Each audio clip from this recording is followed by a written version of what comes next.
All right, everyone.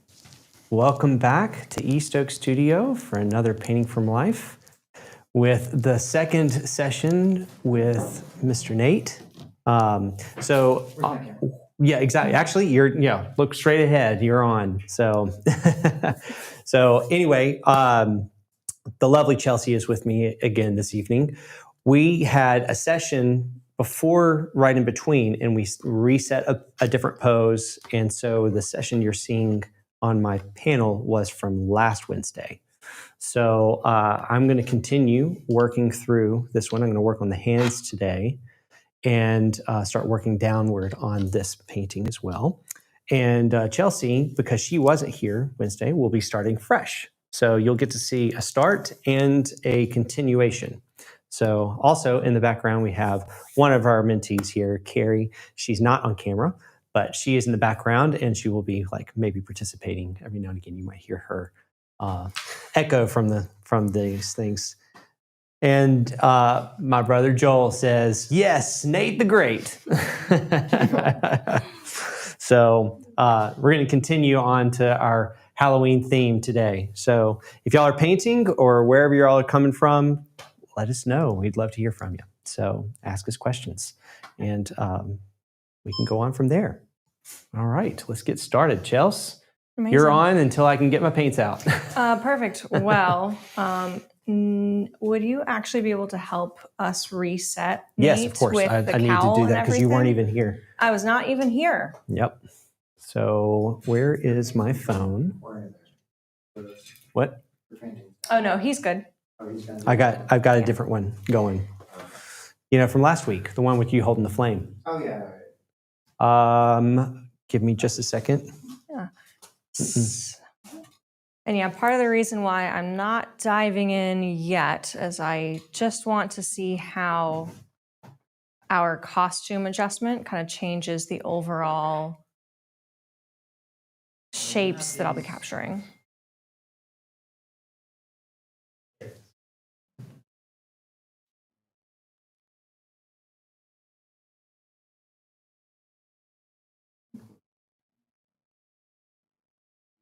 I'm probably going to be focused on your face since I just have the one session, so Louie can assist on hands, which look really cool. Right. A shame that I won't get to paint them. It's okay, I've got shots for you. Just Amazing. yeah. I'm gonna just move back. One who might still be working on face.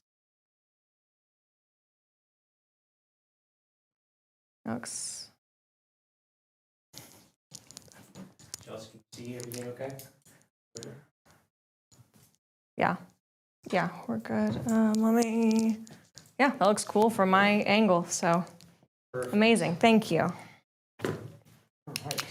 And now I am glasses off. Come on, get glasses on. I'm working on fingers. What else you've been working on? Dance routine. Got performance coming up. I do, yeah. Working on a new routine, just a showcase like performance routine, which is kind of different than the usual. And that's been my like out of the studio activity. But it's definitely at that stage where even though it's my hobby, learning a new routine is also definitely work. So you raise your hand just a little more to where the finger overlaps the bulb itself. So I can, yeah, just like that. That's how I'm going to draw it. Just where your finger just barely overlapping.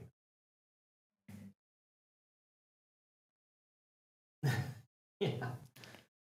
And you don't have to maybe have it that high. I can actually kind of like imagine it, but I think that you can hold it at that position. How do you feel? I can hold it. It's like I'm not looking. Yeah, I'm going to take a picture of it so that we can get back in.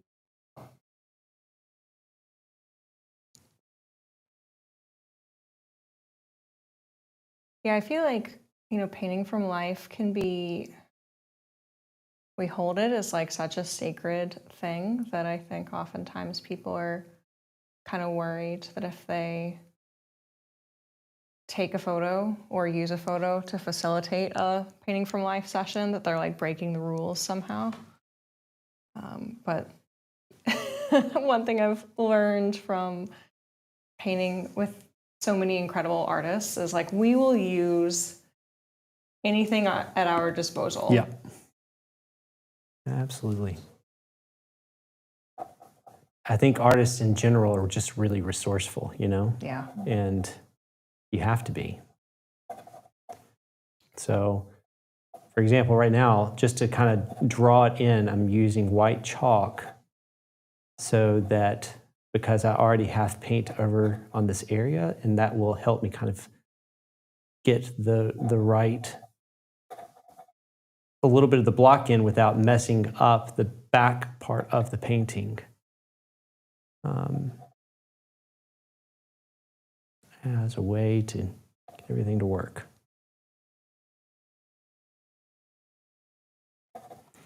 So, interested to hear what everyone else is doing. Anyone have some Halloween plans? It's coming up really soon. And I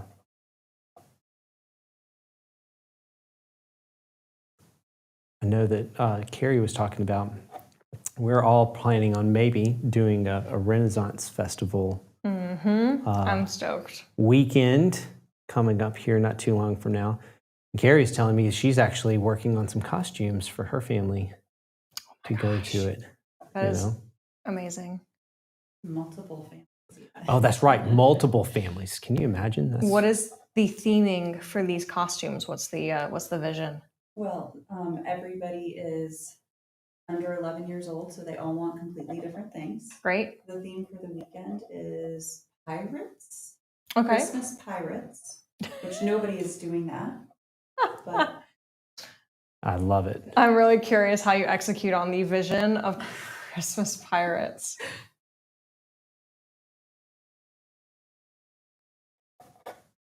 one of my kids wants to go as the disguised Robin Hood from the 1973 Robin Hood animated film. Which is part of why we were talking about it earlier. Yep, exactly. It's so fun. I think it's quite creative too. We have some questions in the chat and also some messages. We have a message from Jan saying hello, looking forward to this session. And we also have another message from Bawan. Hi, here from Kurdistan. I want to express my utmost gratitude for East Oak Studio. You've helped me make my dream come true of becoming a good painter without a proper art education. That's amazing. incredible. Yes, very sweet message. That is huge. That makes us feel so good because that's what we want. And we want to be able to give as much as we can for people to help start their careers and their passions. So even if it just means we get to be a conversation in the background while you get to paint, you know, even that's important. Yeah. And we have a question from Jolyn. While working on the hand, are you thinking of just the shape or the value in shape at the same time? At this moment, I'm thinking about the value in the shape, but I'm thinking about the two separate values as their own shape. So I think that's kind of where I'm going. But I'm also, while I'm working on it, in connection to the shape, I'm also thinking about the anatomy, because especially with hands, you want to make sure that you're thinking anatomically so that the shape can actually, in a way, become more accurate because you're actually paying attention to what the fingers are doing and what the palm is doing and how they connect to each other. So that's what I'm thinking about at this moment. But the shapes in between the fingers are just as important because that'll help you kind of be informed about what is actually happening anatomically and making sure that you're creating interesting shapes in between each one, and will actually make it feel more natural. So I'm just gonna like do a quick measurement or two to make sure that my fingers are on scale to the face, in relationship to the face.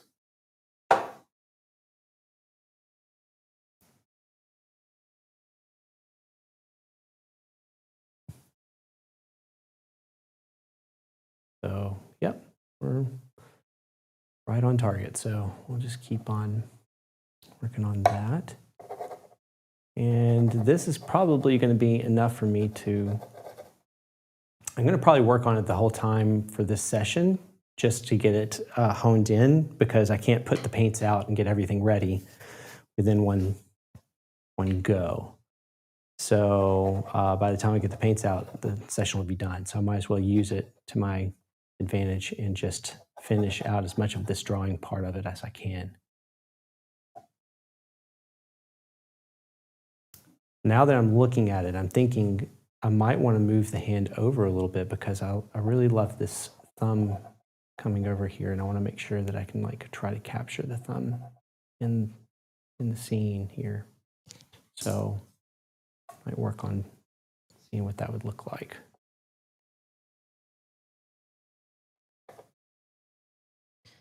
We have a message from Jan again saying that they are working on finishing 2 sunflower paintings and eating lots of chocolate in the process.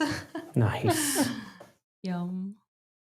Now that sounds like an incredible evening right there. A good time.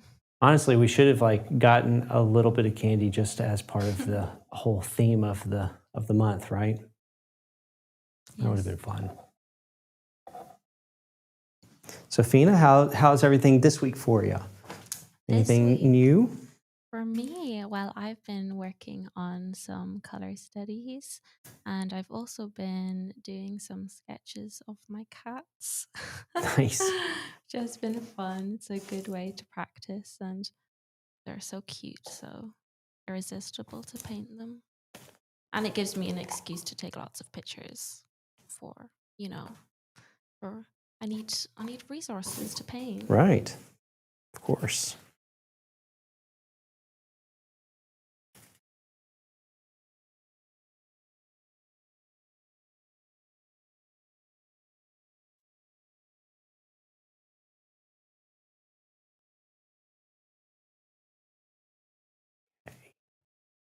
There's another message from Constantine. I see fire.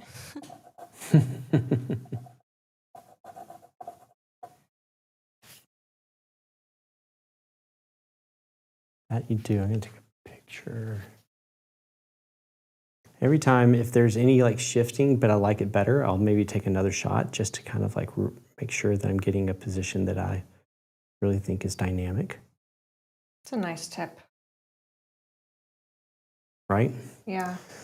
So then I can kind of like flip through and see like which one I feel like is working the best for the scene. That's the lovely thing about painting from life, because you have, all those little moments that shift slightly, and sometimes there's that one that you really enjoy, and then you're like, okay, I have to get this in the session.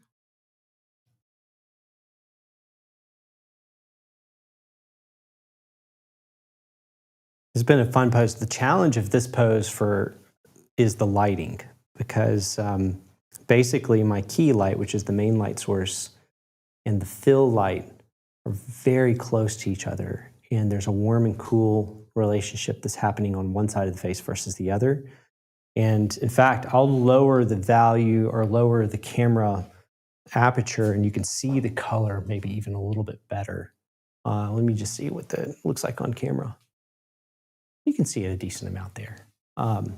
So it does make it an interesting challenge to have those values are very close together, but at the same time, or not at the same time, but it ends up making it very difficult to like isolate one side of the face and the other, and to make sure that it's more of a warm, cool push than anything.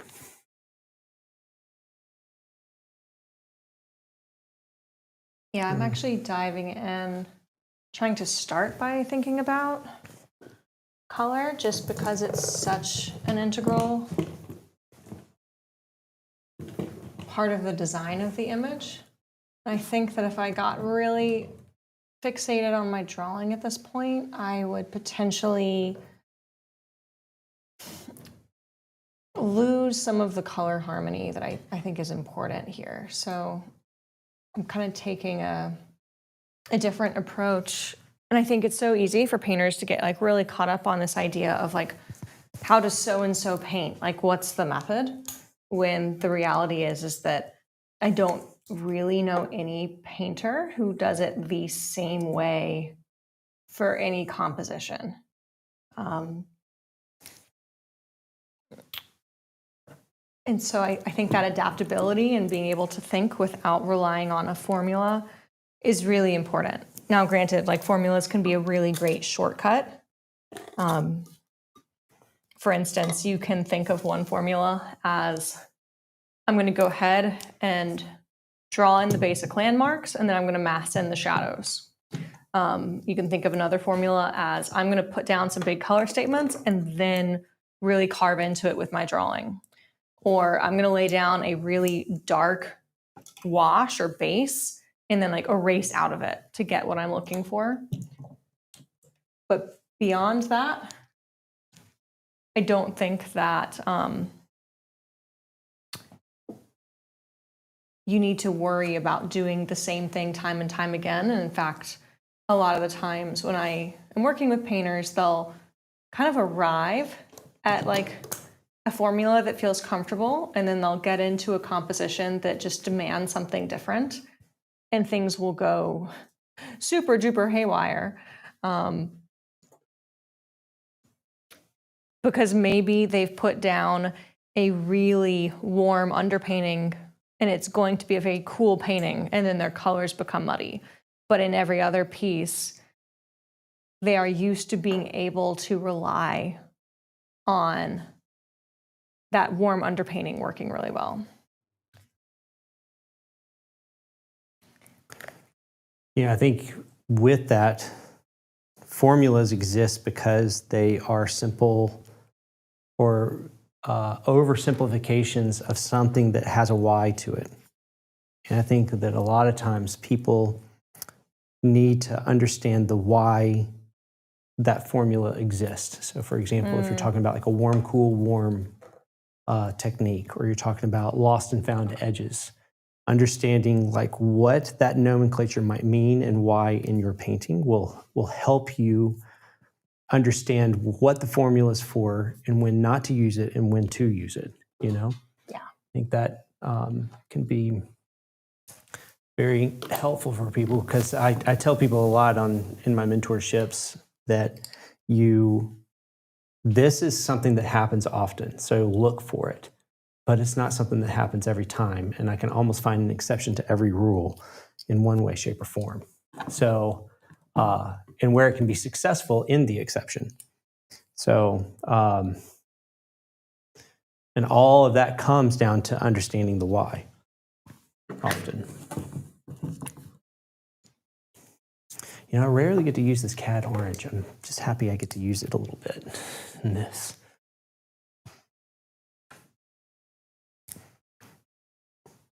All right, everyone, that is time. We will go back to we will be back in 5 minutes. I can't talk right now. We'll see you in 5, and I'll try to like find my words.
everybody. We're back from our quick 5-minute break. So we'll be continuing the session now. And I know we have some questions in the chat, so we'll definitely go through those. Turn your palm out a little bit more. Yeah, exactly. The way I kind of like see it's being held in it.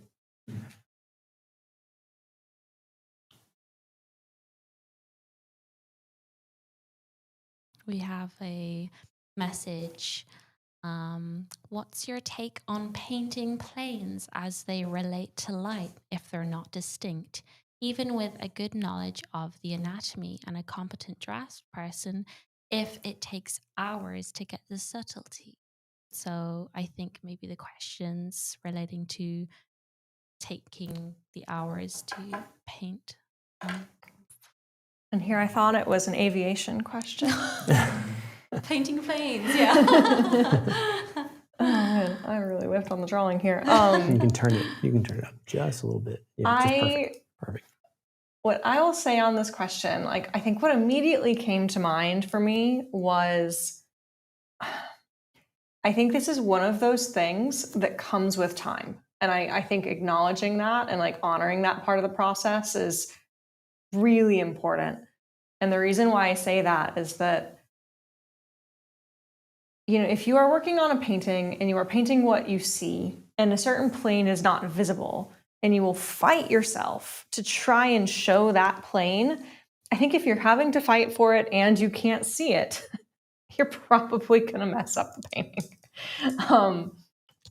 I know for my journey personally, what has been most helpful, and like I know this is kind of a frustrating thing to say, comes down to really embracing the stage that I happen to be at. And I don't mean to suggest, based on your question, that you're at a particular stage or not, but there were certainly stages earlier in my journey where someone could have tried to direct me to try and capture planes that I couldn't see and that weren't just naturally coming into the painting. And I think it would have been filled with friction and probably harmed the particular painting I was working on at the time.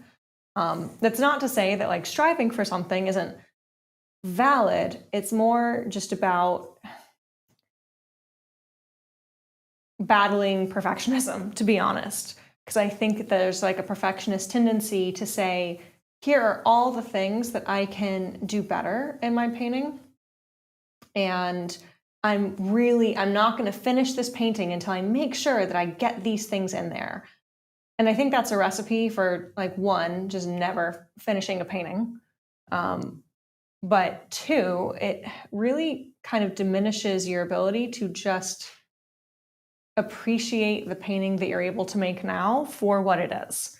I have a lot of paintings that I made earlier in my career that I wouldn't even consider a study now. And it's not that long ago. Like I'm not talking about something that's like 15 years old. I'm talking about things that are 5 years old or 3 years old.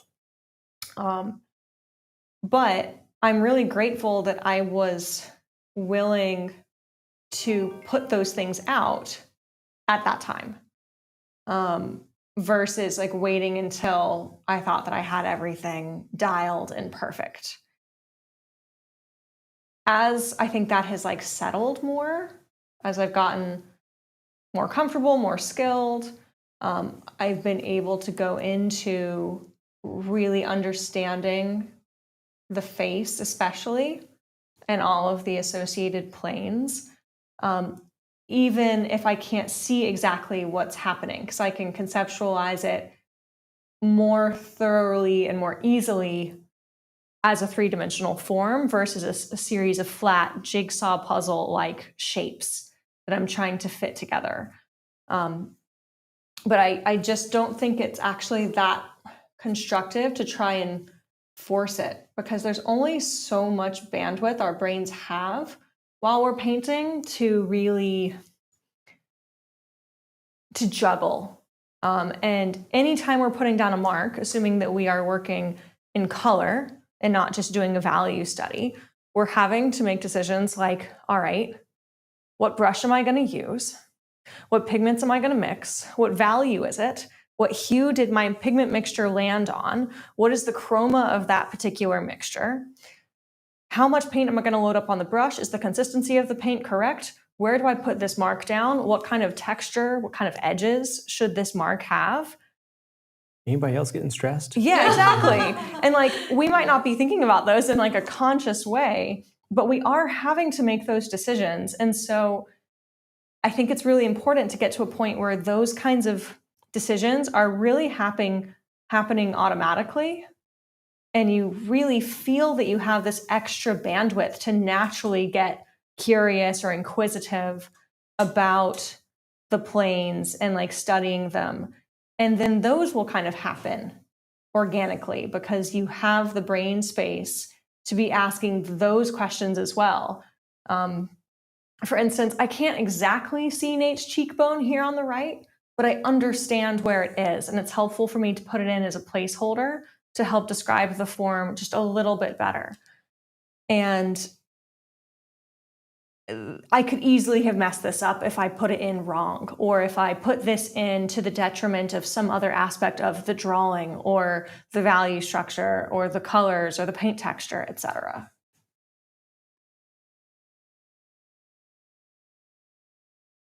You're on a roll, Chelsea. Keep going. Yeah? Yeah, Is you're that giving me a helpful? chance to paint. Yeah. Let's see what you're doing there. Uh-huh. You're already ahead of me, Louie. That's true. I Because had a whole session more Painting than you did. is actually a race. It is, In case always, anyone's right? curious. Yeah. It's a competition Always. and it's a race. Yep. Be afraid. Be very afraid. Yeah, I think Chelsea put that very pointedly, especially the part about embracing the stage you're at and being able to, you know, finish and create paintings, not get stuck at a stage of thinking, oh, I should be doing this better, or for a lack of better word, whatever that means to you. Meanwhile, Fina has a voice for radio. She needs to do this more often.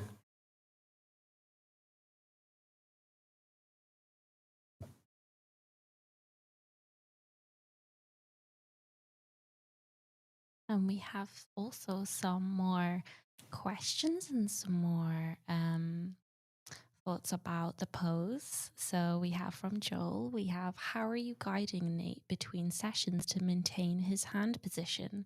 I would imagine it is hard to maintain consistency between sessions, which is very true. I can think myself from having to sit in the model chair, and keeping your head in the correct position is difficult, never mind holding up a hand.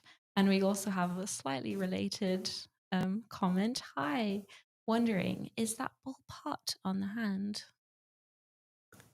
Is that a hot pot on the hand? Bulb. Is the bulb hot? Oh, is the bulb hot? Yes. I was like, no, it's an LED bulb. So luckily it's not hot. Yeah. So, And I don't know what view our viewers have, but there's actually like a good 2 or 3 inches between his hand and the bulb itself. So we're kind of creating an illusion that it's a little bit more in his hand than it is. That might be totally obvious to all of y'all watching. I have no idea what your view looks like on screen, but Yes, I can confirm on screen. It does look like, you know, his fingers could almost be touching the bulb. So if it was hot, there would be, you know, we wouldn't do that to our model. No, that would just be mean. exactly.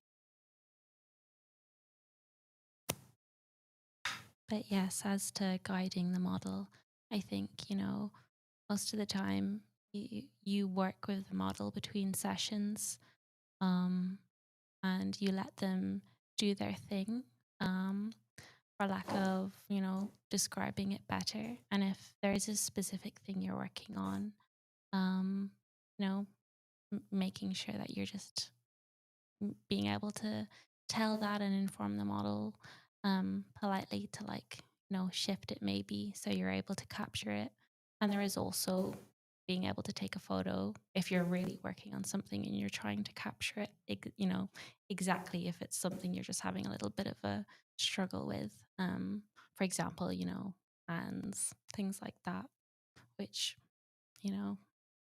they can be difficult sometimes. Yeah. Yeah, so I took a shot. I've taken like 6 different shots of Nate's hands, just like in different positions. I'm deciding more on a position now. And from there, I'll continue to like carve and sculpt it out while I'm working on this piece. But for me to be able to like position it in case there's like some reason that it's like shifted too far from what I can use as a resource, then I'll look at one of the photos, get him back in position, and see if we can go from there. So far, he's doing an incredible job holding that pose.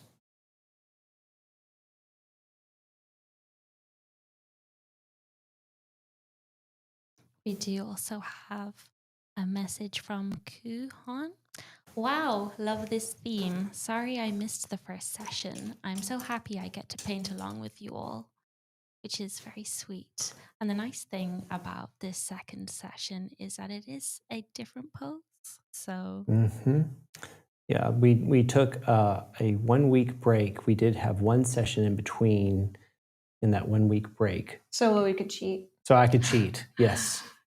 So everyone was invited, but some people have vacations. Something people think it's important to go relax a little bit. Hey, you were invited, actually. Exactly. It's funny. You were invited here, and I was invited there. So some of us take this more seriously than others. I see.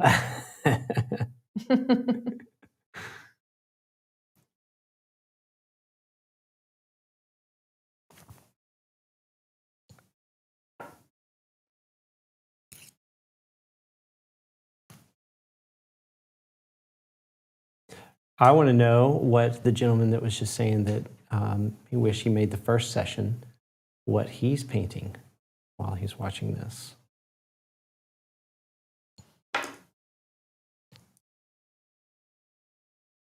yes, I'm not entirely sure. I'm never sure based on the usernames whether we're speaking to who we're speaking to. Well, I'm sure Music. he'll pipe up Yes. here in a second and Yes, exactly. We love to hear what you're let us know. talking about and what you're working on. And any questions, as always, feel free to send them because we love answering them.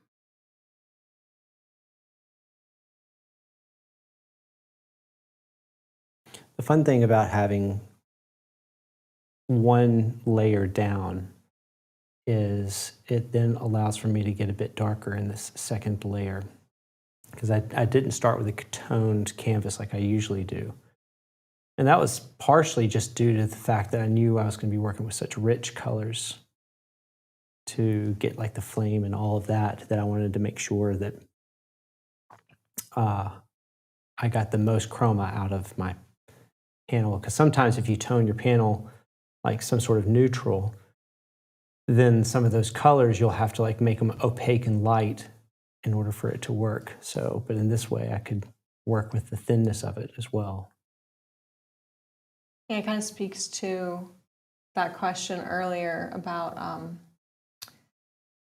having different processes you can follow depending on what the piece calls for, and how some painters, 99% of the time, you will start with the toned canvas, but there are certain compositions where you probably learned from experience at some point in the journey that that's going to bite you in the butt.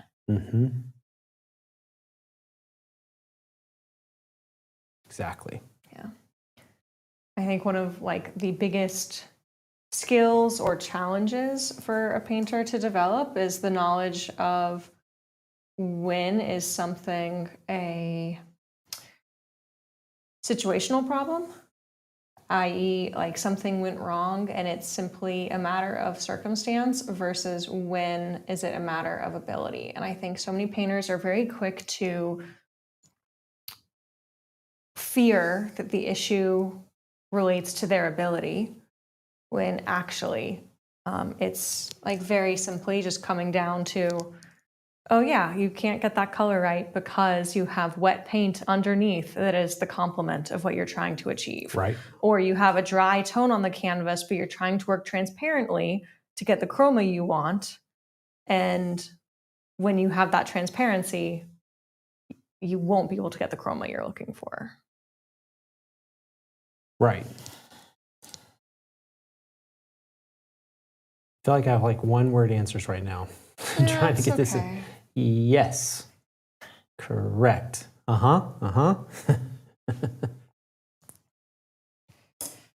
It's funny, sometimes I think that like painting hands from life is sometimes even more challenging than painting faces from life, just because there's a little bit more of a complexity of anatomy and making sure that you're making all of it work together, where the motor anatomy of the hand looks believable and correct. So Yeah, that is one point I will not argue. I do not envy you painting hands this session. And I am grateful to have gone in with like a clear understanding of what I can and can't reasonably expect to accomplish. So I can just say like, yeah, no, I'm not doing that today. what I'm hearing is you're grateful you weren't here the first session to put the portrait in so that you wouldn't have to worry about the hand in the second session. I could probably use the hand practice, frankly. No, I could definitely use the hand practice. There's no probably about it. I think everybody can do some hand practice. I always find hands to be that tricky thing where they look so nice and you're like, oh, that would be lovely to paint. Oh, that would just, oh, it looks so nice. And then you start and it's like, oh. Yeah. Yes. It's always more fun in your head. And then like you get to doing it and you're like, oh, wow, okay, this is what this is going to be, you know? And then you skip that like emotional middle stage where you're ready to chuck the painting in the fire. Mhm.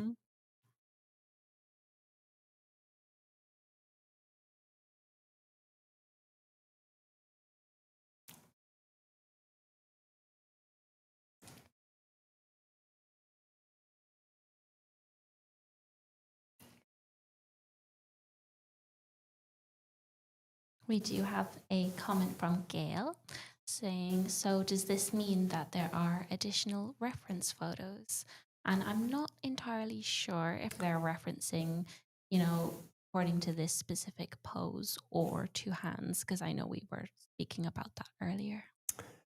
There at this moment is not a reference photo for this pose. I can see about putting one up, but that's one of the reasons I have the live camera feed on, is so at least people can see what's going on. You know, we say this is painting from life, but you know, sometimes if we don't have the feed up there, who knows if it's really painting from life. I will say for anyone who is like wanting to paint this pose, but wishing you had the reference photo now, I think there is a distinct advantage to actually having a not particularly high resolution image. Yeah, oh yeah, absolutely. So if you're Well if you're said. inspired, don't hesitate. At the very least, it can be a study for when there are reference photos. Yep. If not, a start that you can build on.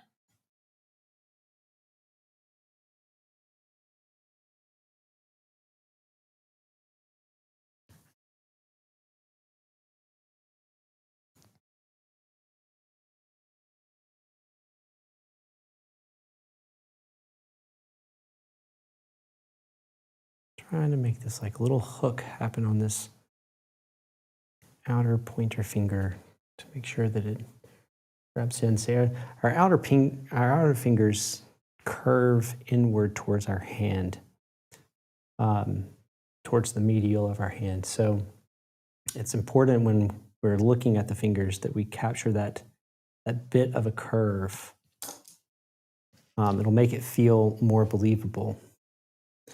So I wanted to restructure it a little bit further out from where I had the drawing so that its hand felt a little bit more open. And then it also, you can see that curve happen a little bit more because of that. That had a cool effect, so I'm going to try to keep it going. Yes.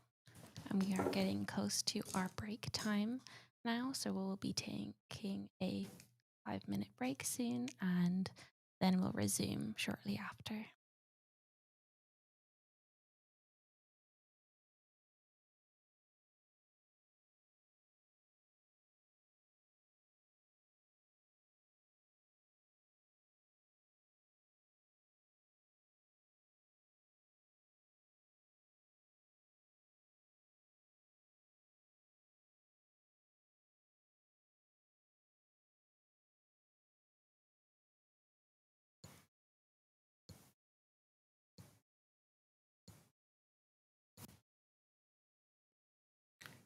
It's getting really quiet because I was like, oh, maybe we're just right on the break, but we were like a few minutes away. So, Yeah, I think we were like frantically like, okay, let's get this in before the break hits.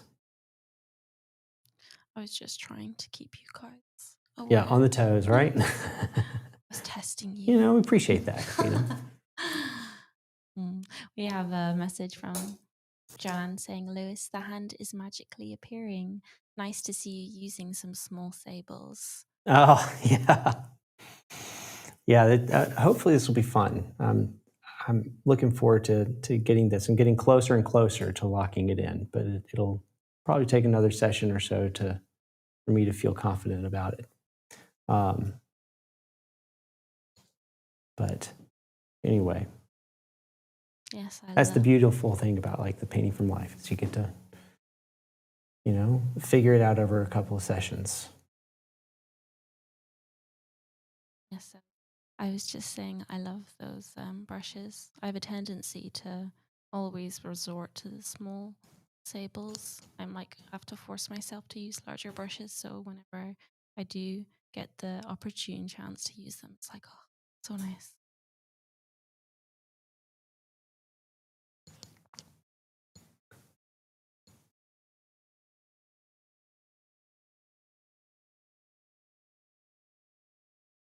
We also have a funny comment from Gail. I once painted a sixth finger on a model who didn't resume her previous position, didn't even notice. And didn't even notice. We've all been there. An extra toe, you know. An extra toe. Happens. People are going to start accusing us of using AI. It's funny because, yeah, exactly. It's funny because one of the mentees we have here is working on a skull, and one of the days I came over and he goes, I just discovered I added an extra tooth into it. I know. It's so easy because you're so focused on what you're currently doing. Sometimes you just forget to like actually count how many fingers there are. Just give it a count. See what's happening.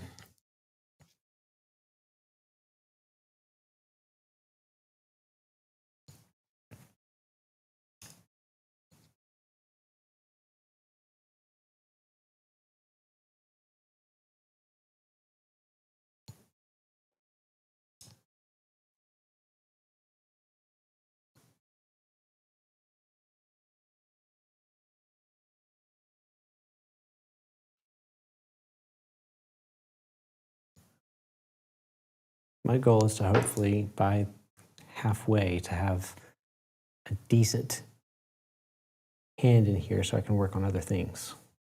Oh, sounds so nice. We'll see.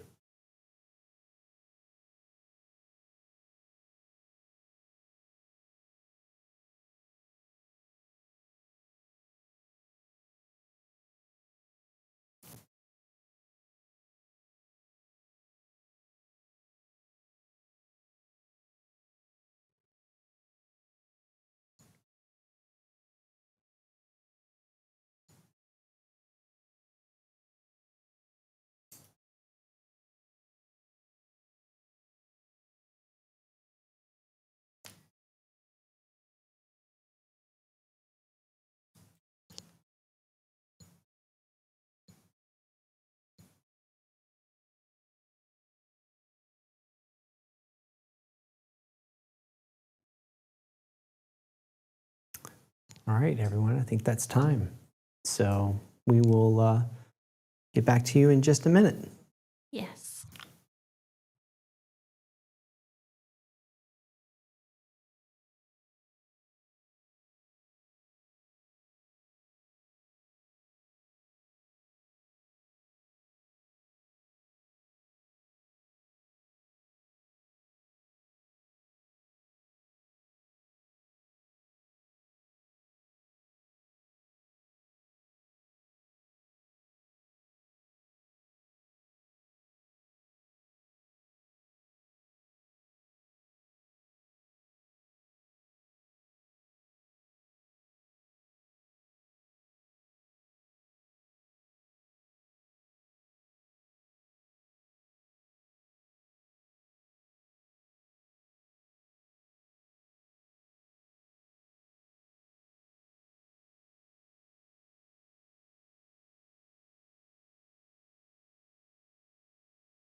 Hi, welcome back, everybody. We're returning from our break, so we're starting up again with the session. And during our break, we did have a very interesting question from our lovely model. And he was asking Lewis how he works with color and how he's learned to mix colors and the difficulty of once you've mixed a color, how to find it again, how to mix it again, and how difficult that is depending on, you know, your level of your knowledge of doing that. And he did say that in a much more eloquent way than me as well. But yes, we'll have some comments from Lewis and also Nate too about that. So I think that's a great question. In fact, I'm working with one of my mentees on this exact thing, on training yourself to be able to mix accurately. And I think that's a skill that's just as important as any of the other skills. How good do I think I am? Well, I believe that if any portrait painter is worth their salt that's an indirect painter, you have to be really good at it in order to be able to paint into a dry painting the next day. One of the questions or parts of what he was asking is do you sort of mix a full pile, or do you find yourself having to like remix? And then he talked about it being also dry later. So to answer that question, it's always better to like mix more paint than you think you need, because even if you can get it accurately back, you waste a lot of time from having a live model. Or even if you're working with paintings, you know, for commission and you're working from photo, time is still money, in the sense that if you could have mixed that color once, then you don't have to mix it again. And that actually is a beautiful thing. And you save yourself a whole lot of time. So, but the best way that I have found when I'm teaching it to rediscover that color is you first start with value. Bring the value up, that you find the color that you feel like is close, but like the hue and the chroma. But more importantly, think about getting the value right. And then I bring up my alternate colors that I can mix into. So basically, I try to bring sort of a primary color situation up to the same value. And then I can mix warmer or cooler or more neutral or not once I've figured out what the value is. So that's the best way, because even if you get the color or the hue off a little bit, it makes it look beautiful, in the sense that you end up having like a broken color phenomenon happening, and it ends up creating like a vibration of like warms and cools. And you'll find that it actually can make it entertaining for your painting if you're even slightly off with the hue. So for those reasons, I say absolutely no. You can sort of fudge it of the accuracy a little bit, and it still be entertaining, as long as you're really good at like establishing the value. So that would be the next thing. So the other part of that is when it's one of your exercises that you can do. Is it still fuzzy? One of the exercises you can do for practicing this is, I have my friends go to like the Lowe's or your local Home Depot and pick up several paint swatches that you can go get for your wall paint. Find like flesh tone colors, and then try to mix those colors, and then lay it down with a palette knife onto there to see how accurate you got it. So that way, because they're free, you can just go pick up, you know, a bundle of them, and you can practice away until you feel like you get really accurate at it. What about value changes or color changes as paint dries? Variation. You mean like titanium flashing? Mm-hmm. Take it away. I actually don't have a good answer to this, because I'm working in one session, so it's I think less of a headache for me. Yeah. So flashing happens with, especially with titanium white. Supposedly there are some brands who have stated that they've solved it. But it's a great question. So there's a thing called couching, where you paint a thin layer onto your painting before you start. It's almost like a glaze. What you're doing is kind of oiling out, but you have a little bit of pigment in that section.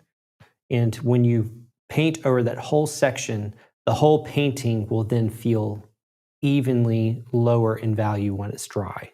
So then you can go in and work into certain areas. And but what I wouldn't ever do is just like work straight, like oiling it out and then working straight into it only in a certain section on a very subtle form, because if you do, it will dry darker and then it'd be all sorts of splotchy. So now with lead white, that doesn't happen. So that's one of the many reasons why I actually end up using lead white. And I find that when I cut titanium white into lead white, it doesn't happen as much either. So I don't think I have enough titanium in it for it to make a big deal or a big difference. So that's how I handle the situation. But it's a great question. Yes, very. We do have a comment from Lindley saying, "Hi from New Zealand, enjoying you both paint and the fun banter and pearls of wisdom," which is very sweet. That's nice. Thank you. And yes, Lindley, we'll have some information sent to you on the second half of your comment. And another comment from Sarah. "Hi from Denmark. I often doubt my skills, even to the point of wanting to give up. Have you ever doubted yourself to a similar degree?" I think yes. every painter worth their salt has. Mhm. If so, how did you motivate yourself to keep pursuing? And yes, just before Lewis and Chelsea continue, I can speak for myself, and I'm sure, many others have experienced this, where, it's part of the process, unfortunately, having those moments where you doubt yourself or you're not entirely confident with what you're doing. And it's very hard to deal with, of course, because you want to be able to feel happy and confident while you paint. I think one small thing that does reassure me is whenever I have those moments where I'm like, oh, I don't really know if I'm doing this right, or oh, does this look good, or similar things to that. I remind myself that I'm recognizing that there's room for growth, and like there's something I can work on. And I try not to take that as a negative thing. I think of like, okay, cool, I'm able to recognize with my eyes that, there's something I could work on in my piece. Instead of thinking like, oh, I did this badly, I try to look at it as, oh, I've been able to recognize a certain thing in my painting that maybe I could do some more studies from. And of course, it's not that easy some days, but I try to always put a more positive spin on it, because that helps me get through those days. Yeah, I saw something recently that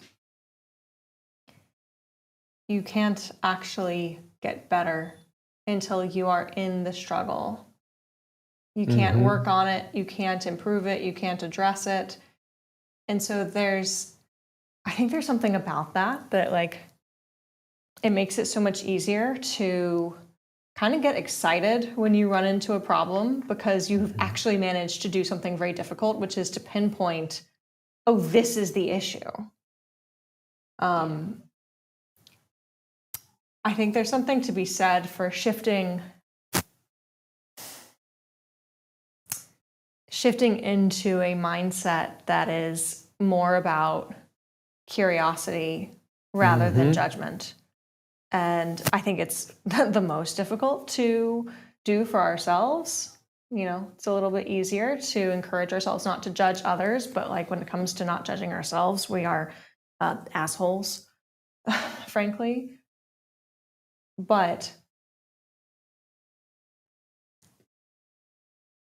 I was just telling a student this earlier today that she was working on a series, and she was asking me, like, am I actually ready to be producing original work, or do I need to be, really just focusing in on exercises?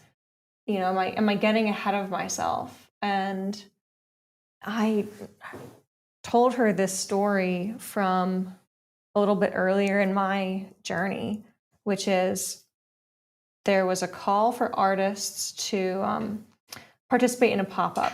This one studio space had empty studios, and they were doing an art walk, and they really didn't want to have empty space. So artists could submit to just be on that art walk, even if they weren't resident painters. And someone had suggested that I do this. And I knew that I wanted to be doing this for a living, and was kind of waiting for some kind of a break, I guess. And I just sort of had the thought of, like, well, maybe it could be this. And if you go back and or if I go back and look at the work that I was making, most of my students make better paintings than like every painting in that show. Maybe with like a couple of exceptions of some standout pieces where I just happened to make something a little bit stronger. But I didn't wait until I thought I had like some unimpeachable body of work. And this kind of goes back to an earlier conversation we were having about, what words were we using? Well, I mean, it's a perfectionism conversation, but this idea of like embracing where you are now was really critical for me then. And if I hadn't done that, if I hadn't just said, yeah, these paintings have problems, but you know what? I think people will like them even though they aren't perfect. Like, I wound up selling $1,000 worth of little paintings at that show. And that was the thing that told me, hey, I think I can like do this. And if I had waited until everything was perfect, or I thought I was totally ready, then I probably wouldn't be here like painting with all of you right now.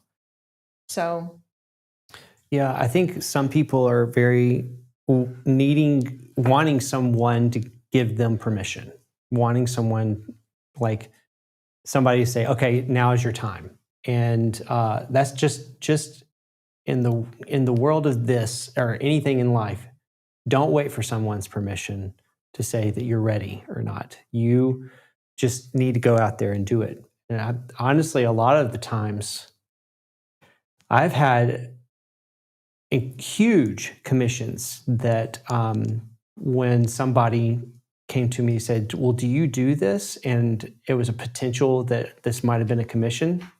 I may have never done it in my life. And I'd go, yeah, I can do that. And would step up to the plate and do it anyway. And some of the biggest commissions I've ever gotten was something that I had never tried before. And so you need to just like often realize that there's not going to be someone out there that's going to give you permission for the most part. You need to just take the action to do it yourself and say, for better, for worse, I'm going to use it as a learning experience and be okay with failure, because it's baked into success. So the problem with artists is that we're just by ourselves in our thoughts a lot of the day. And so we can get in our own head all the time about like, is this good? Is this not? Should I be doing this? Or am I ready? We need to like talk to some people sometimes, just to like let them go, you're an idiot. You definitely need to be doing this, mm-hmm. So yeah, but I can see that. I mean, we got to be careful with how alone with our thoughts we are sometimes. Yes, I agree. I think also, especially as artists, we're going to be the most critical of our own work, and always look at it particularly, but often like when I Mhm. like speaking to others, speaking to like family or That's your phone? friends. Oh, It's okay. do you need to take it? Do you? Oh, well, I mean, it's on vibrate. It's fine. No one else can hear it but you. Yeah. But yeah, I was saying, speaking to friends or One of family. the audience is calling you. Yes, they have an urgent question.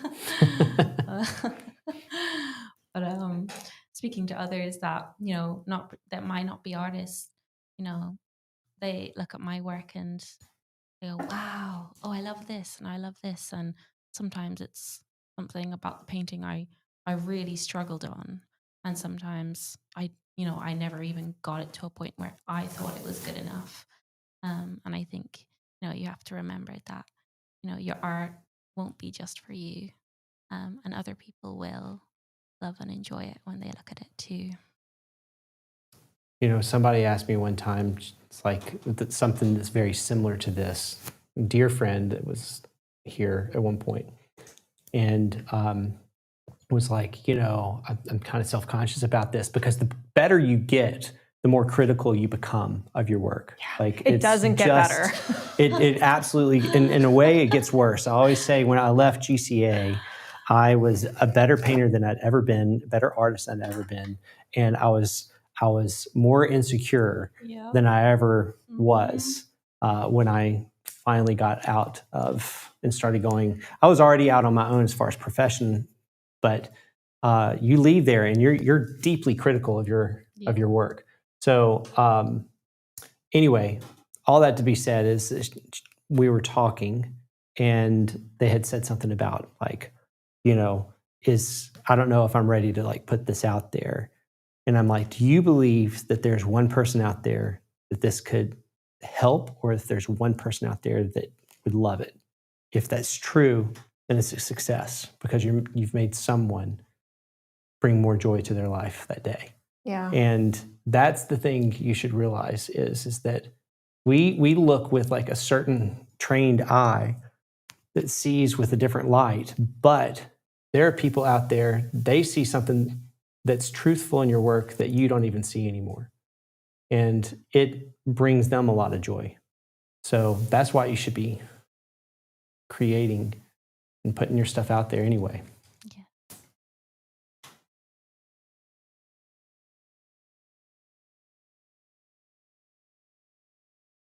So yes, I hope that was helpful, Sarah, because it's something we all go through.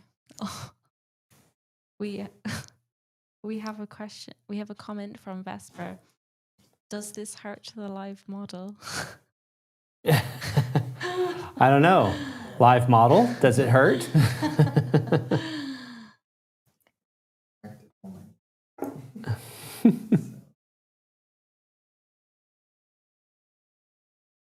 I had, It's a new thing yeah.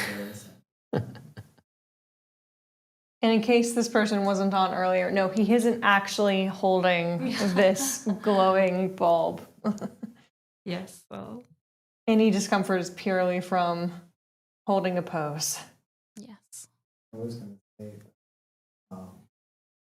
people can't appreciate art if it doesn't. Yep. My friend told me he made a painting, and it was for a big exhibition. And it was just my bought it. It is.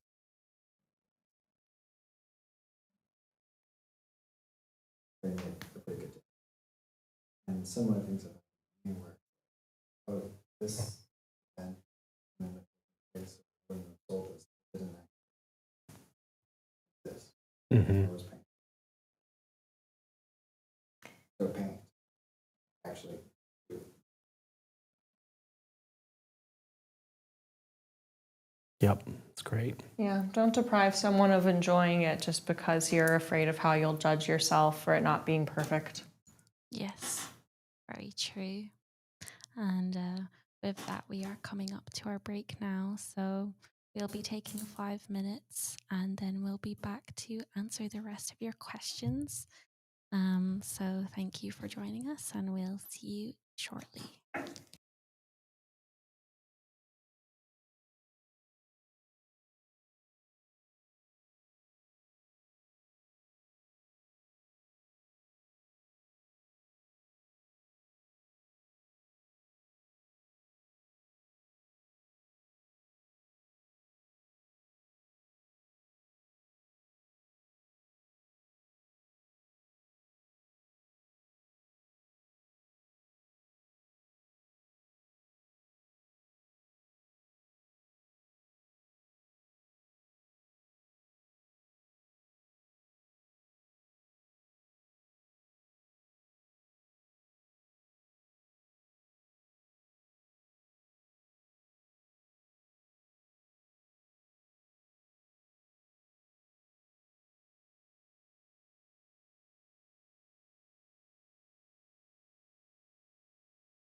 Welcome back, everybody. We're back Does this from hood still look good? we're back from our short Does this break. hood still look Yeah. Yep. Yep. back? That's up to her because Yeah, I'm I was working on mostly your asking hand. her. And we, as you might notice, we do have our lovely model mic'd up now. Hello. So you'll be able to hear everything he's saying. And Down just a little bit. Okay. Let me try to. I'm like propped up against the back of this chair that you can't see. Okay.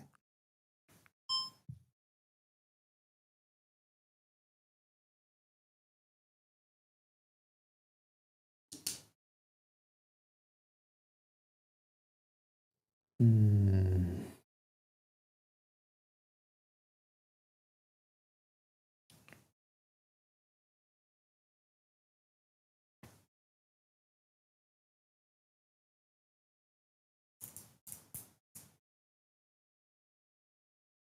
we have another question from Jan while we're on our break. Question to Lewis. Looks like you're using Rublev's oleo gel. I think that's how it's pronounced. Mhm. I've used it to oil out, but how and when do you use it during a painting? Sometimes, well, number one, it's in the second layer, so it might be glazing into a certain section to get it to have a specific effect. But I also use it to sometimes thin out my really thick paint colors that I might have on my palette. So that's also another way I can use it. Where is it on your palette, Lois? Man, it's so frosty. I thought it might have been like liquid or something. Yep, that's it. That is it. And you were referring to the consistency of some paints. Oh, and how so they're like for example, my my cobalt blue is really thick, and it often helps for me to thin out the cobalt for it to be manageable with a soft brush. So that's often how I'll also use it.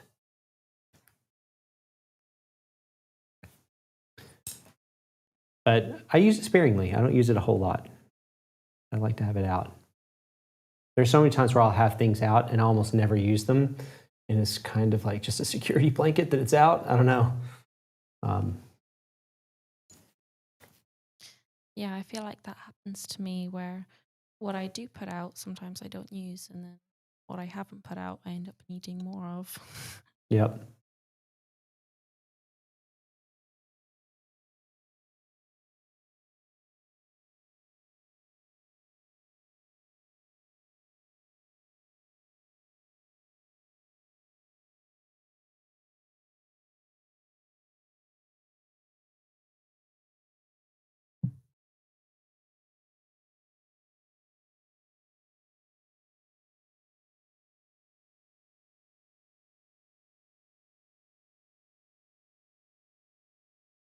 Trying to find that compressed balance in the fingers while maintaining the anatomy is quite a fun challenge.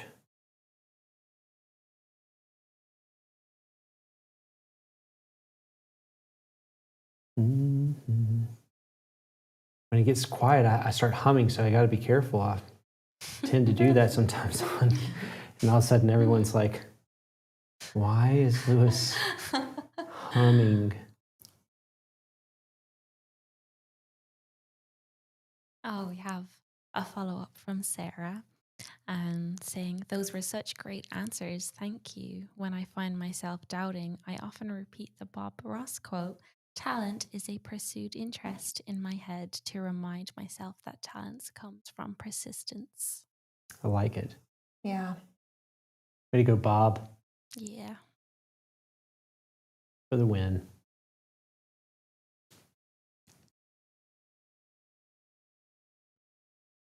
And yes, while everybody is hard at work at their paintings, make sure to send any questions or comments you have. I'll read them out so everybody here in the room can answer them.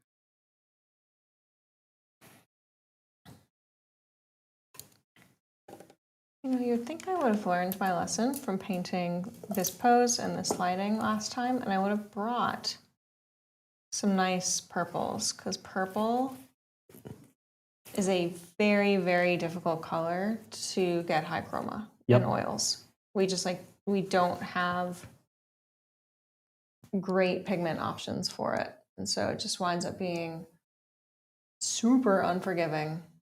Anytime a student's working on a piece and they are struggling with matching a color, because I often give them the same exercise that Lewis suggested. But if they're doing that and they just still can't get a color, my next question is always, is it a high chroma purple? That's funny that you go straight to that. Is it a high chroma purple? Because there's paint colors that are swatches. That's why I always tell them just get like skin tone neutral colors, because there are some high chroma colors that you can go get at like Home Depot that you would have a very difficult time trying to capture with a set of oil paints. So some of those like really high chroma, high value blues. I was just thinking, working a while back on a master copy, and there was a specific blue. I just couldn't get it. I was mixing and mixing. I think it ended up having to, because at the time I think I only had one specific blue. I think I had ultramarine, so I had to end up getting a cerulean. Mm-hmm. Yeah, because it was so bright. Yeah, it's funny because most of the high chroma blues are in a very low value, so they can be a challenge sometimes.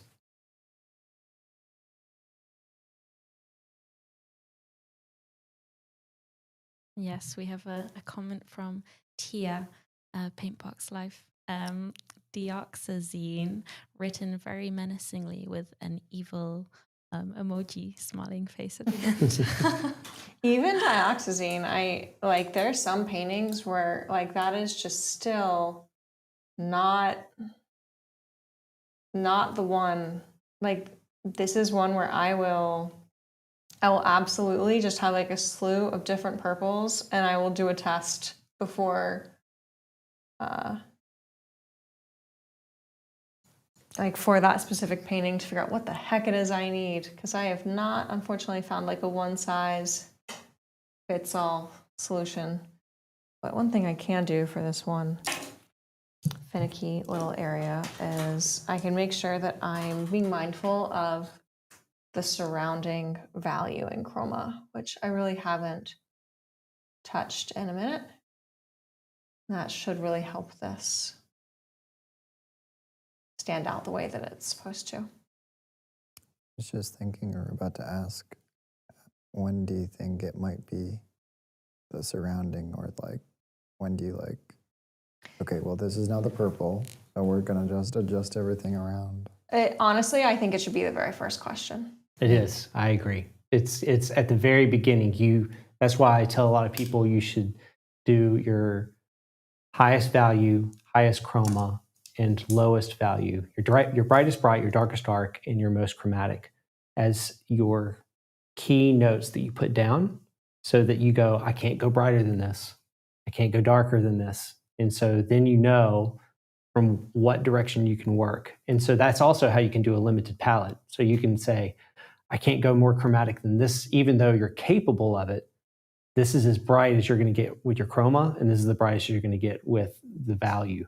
And so then you can create a nice triangulation in your painting that way, So, but yeah, you can solve that issue a lot by going, well, I can't go brighter than this, so I need to go lower in value if I want to get that kind of chroma. Pretty tough to paint a whole painting and then you're like, oh. Yep. I've definitely seen paintings that, and I'm sure I've done it too, where you run out of room, like color wise. Mm-hmm. And so then you have to like rekey the whole thing. Have you done that, Chels? Absolutely. Just making sure you were with us mere mortal humans. Oh, and we have 2 purple recommendations in the chat as well. Jimena, I hope I pronounced your name. Amethyst by Michael Harding is an insanely pigmented purple. Highly recommended. You know, funnily enough, I was thinking like dioxazine wouldn't cut it, but amethyst might if I had brought it with me. Well, there you go. You know what? I've never used amethyst. I'll have to try that out. Yes, I it think sounds I delightful. Picked it up at the last Portrait Society specifically for this purpose. If I remember correctly, I think Kyle Ma had recommended it to me on a day where I was just having a particular purple challenge. Yes, and Tia has commented, manganese violet is a little better to work with. That is the one I use. I- I'm literally dipping my brush into it now. I There could you totally go. imagine that being a nice one. It's definitely better than cobalt violet. It's one of the worst. At least the versions I have tried. It's so weak. Its tinting power is incredibly low, and so it just makes I'm like, it makes what it the not heck fun. are you good for? Yeah, right. Exactly. Like, what am I supposed to do with you? Like the most subtle of shifts, you know? Okay, let's not be too mean to cobalt. Yes. How dare you, cobalt violet? I love cobalt blue. I use it all the time. Mhm. So its cousin is a great cousin.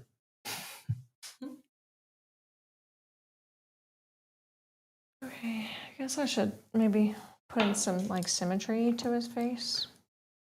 Could be nice. Mm. I'm kind of doing the same thing where I'm like, well, I could work on something else besides the hand. That's when you fall into the trap. Dun dun dun. You never go back to the hand. Just waited for the last 5 minutes of the last session to Mm. start doing something else. Yep.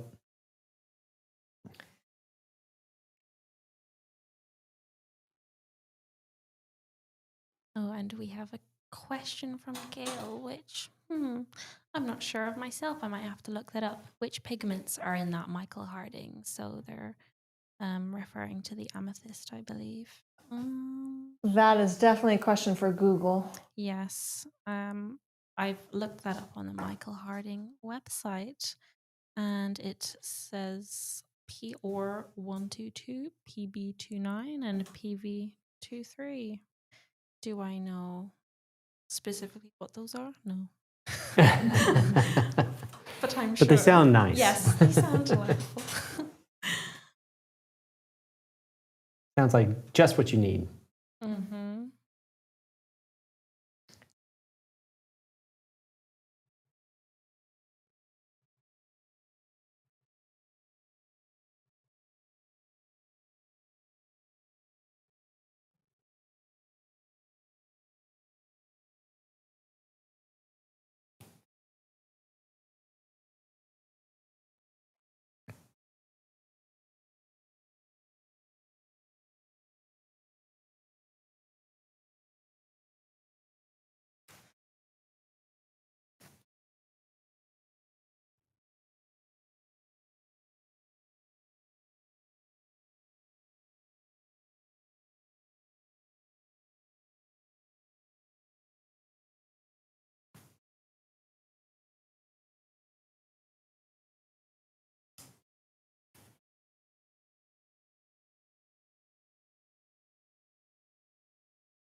I do have like my favorite go-to chromatic colors though. Do tell. Well, I mean, I think it's probably what everyone uses. I use alizarin, but lately, if I need to shift more cool and I'm trying to hit like a violet higher, a quinacridone magenta, mixing it with a little bit of the cobalt will give me a higher chroma violet than just my manganese. Yeah. So, it's honestly one of the reasons why I took alizarin permanent off, because that color is so mixable just with your permanent rose, your permanent magenta. You know, I don't find there's a huge difference between those two pigments. So it's kind of down to your preference which one you like. Right, But right.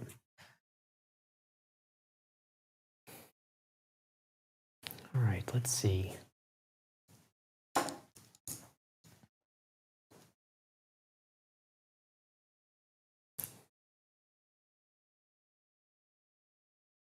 few more warm notes in here and we'll move on.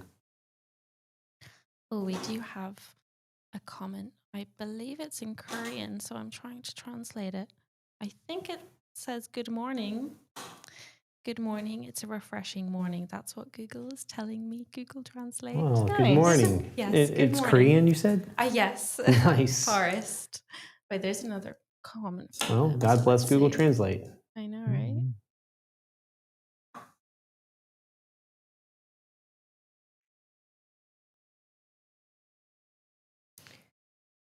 All right. Don't give me that all right. What, you done? No, the all right was, Nate, I'm about to work on your eyes. So whatever your eye Okay. gaze is. Here we go. This is Cool. it. Perfect. It's for all the marbles. Oh, and they've commented a bit more, and yeah, just I believe they've said like they're from Korea and good morning, and they're happy to watch again and everything, which is very cool. I love to hear where everybody is from. It's one of those things which is so lovely about being able to do live streams like this, and that, you know, people all over the world can join us and we can paint together. That's right.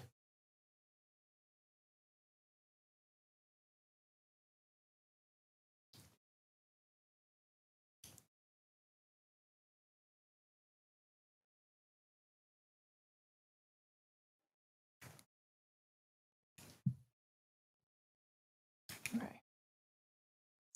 Well, that's bad.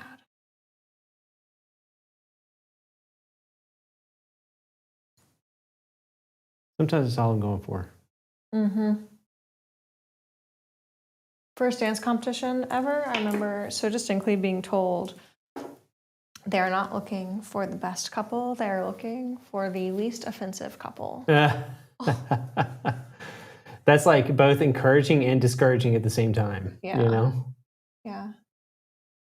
Least offensive couple. And granted, like it's for a beginner category. Oh, so I okay. think it kind of like takes the pressure off of perfectionism and like the stage fright of going out there. But at the time, I didn't quite have that context.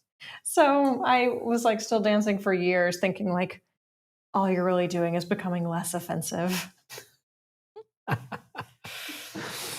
Wow. Yeah. Hey, but now what are you now? I guess you would, what's the step up above less offensive? Adequate? Yeah. Like occasionally worth watching. Yeah, occasionally worth watching.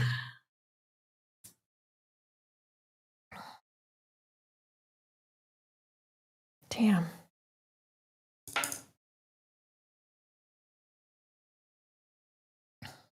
So for anyone watching and anyone who has the same level of damn as me, initially this line, the cow came to about here and followed that line, which made sense. But then I like saw this area above his hair, but didn't clock that it changes the trajectory of how the rest of it falls. And I'm gonna have to like carve it back out with the background, but either way, there's like some kind of like physics problem with it. But you wouldn't think that drapery would have big physics problems, but Oh, it does. yeah. Unfortunately. Yeah. Well, damn. Indeed.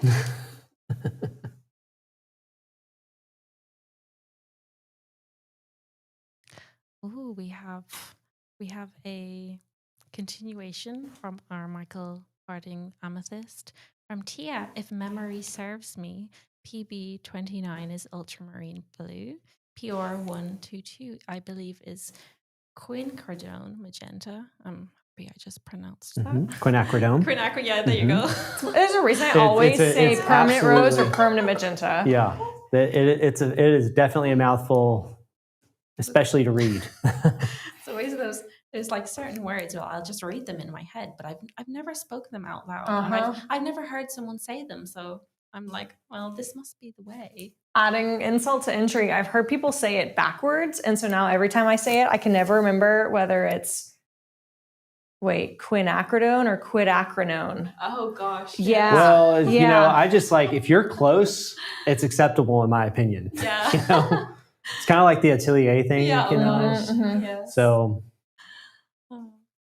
Yeah, we were speaking for anyone that wasn't watching the first session of this post. We were talking about how atelier or atelier or however it's pronounced, nobody really quite knows.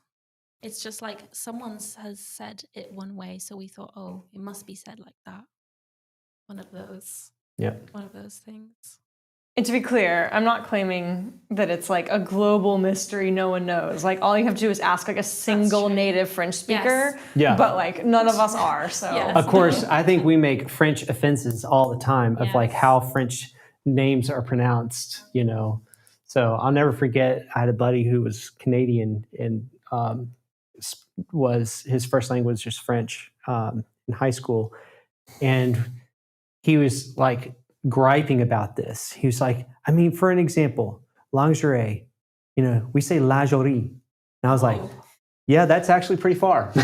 You know, that's pretty far. So, yeah, I'm sure the French would just be like, just whatever you want to say because it's already so offensive that I just want to leave. Oh gosh. That's funny. Well, with that, we are coming up to another 20 minutes. So we'll be taking a short 5-minute break and then we'll be back to paint some more.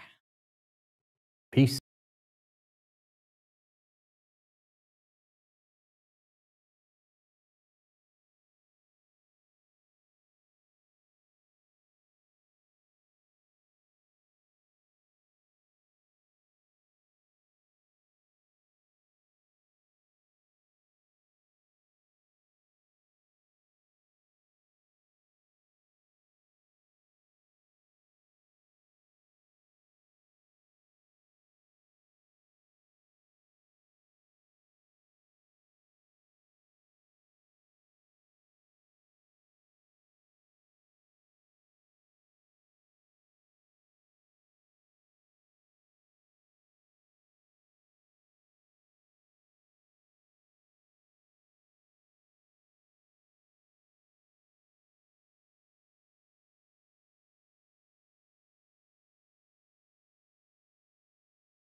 Hi, everybody. Welcome back. We're welcome. returning from our break, so we'll be continuing with another session. Move the hand just over this. Yep, perfect.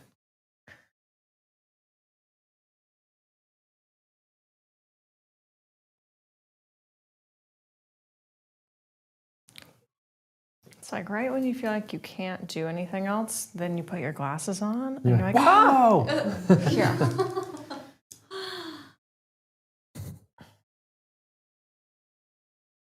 Yep.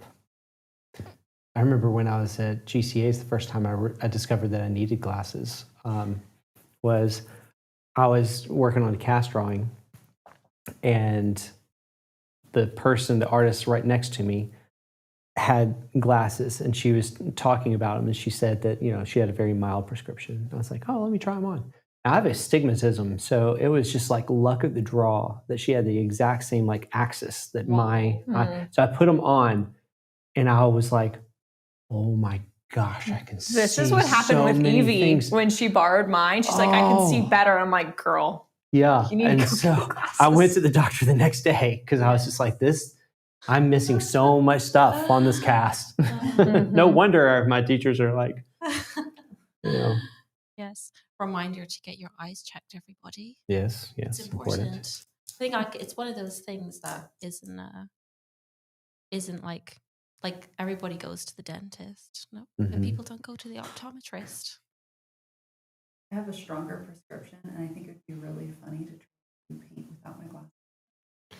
Honestly, I think it's good to like try painting without your glasses sometimes. So it depends on like how strong, Yes. It's pretty bad. I'm not trying to say it out loud, but it's pretty thick. Yeah, I'm just saying, just before legally the blind. age of eye corrections, I would not make it. There's some kind of zombie apocalypse. I'm out. Yeah. Yeah. Gosh. No, I can relate to that because I actually my prescription was I did recently get like eye surgery to have my vision fixed. My prescription was so bad that I pretty much couldn't see a good I would say 10 centimeters away from my face. Damn. Yeah. It was. So if you asked me to paint without my glasses on, I'd just give you like a mess of colors on the page. Would be going abstract. How was the surgery? I know that you are awake for those surgeries, and they just give you a hell of a lot of I've heard chillax drugs. nightmares. Yeah. So And I don't know that there are enough drugs in the world. it depends. And of course, disclaimer, I'm not a professional. This is all based on memory. But and there's obviously LASIK that you can get, and that's when they use the laser to reshape your cornea and then fix whichever refraction errors there are. But I unfortunately, my eyesight was so bad, and I did have because it depends. If your corneas are too thin, then you might not be a candidate for it. My corneas were very thick, and that's the element of your eye that's on this kind of surface of your eye. But my eyesight was so bad that I didn't have enough cornea to shave away, essentially. So I had to get something that's called ICL, and I think it's only fairly recently in the US, like in terms of surgeries, but that's just getting like a lens implanted into your eye. It's quite similar to cataract surgery, but they don't remove the natural lens. And that was it was quite awful, but it's not too long, and it's definitely worth it for me. For us that have very bad eyesight, it's hard. So like LASIK, you're awake. Oh yes, Yeah. but you can't feel anything. They very much. It doesn't matter if I don't feel it. Yeah, it's the mental thing too. Yeah. I didn't like it, but it was worth it for the sake of seeing. I always feel very just proud of anyone who makes it through eye surgery. Yeah. I've never heard anyone who's had an actual bad experience, but it just seems so intrinsically traumatizing. I know. It's funny you say that because the first two people I've heard there's like that it was not fun was you and Emily Fossum. Really, yeah. Yeah, she That's also was talking about that she's so glad that she did it, but Yeah. the experience of it was mildly traumatizing. Yes, well, I know that LASIK is much quicker.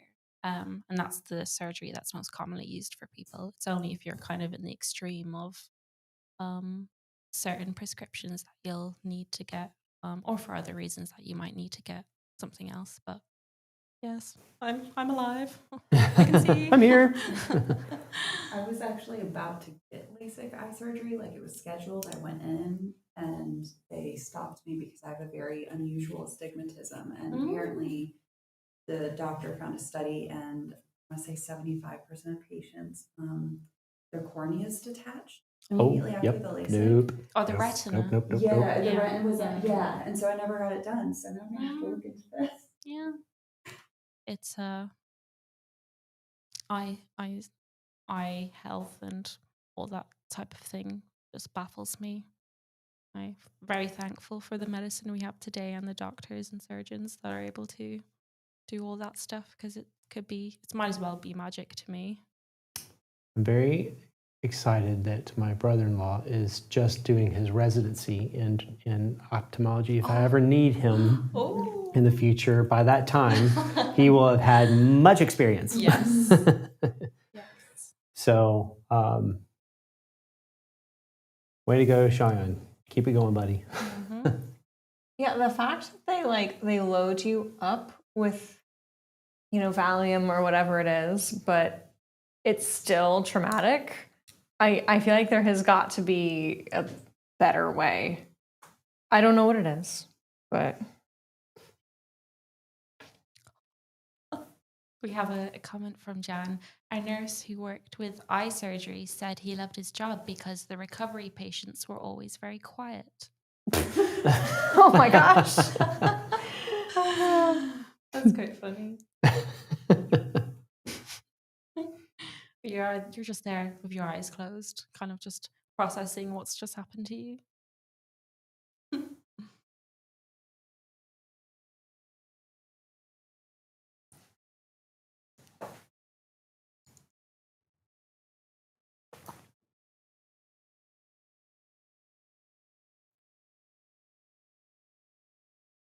Sometimes you kind of just have a feeling what color is on your brush, and you're like, you should check that, and then you don't. And it actually turns out to be the correct color, and you're like, this is why we were I thought you were going to say the yes. opposite, because I've had the you should check that in my head and then put it down and just there's a whole session lost right there. Yeah. Gosh, you must feel like very, very powerful in that moment. I don't think I've ever I don't think that's ever happened to me. I usually have where I'm working on a very delicate section and it's all very light values, and then I just dab some cadmium red in the middle or something.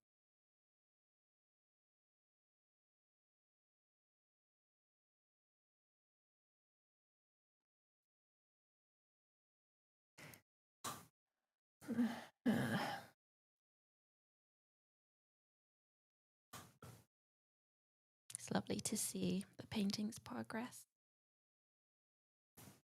I have a little close up on both of them now. Mm-hmm.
I was deciding to reposition the thumb and now regretting that decision.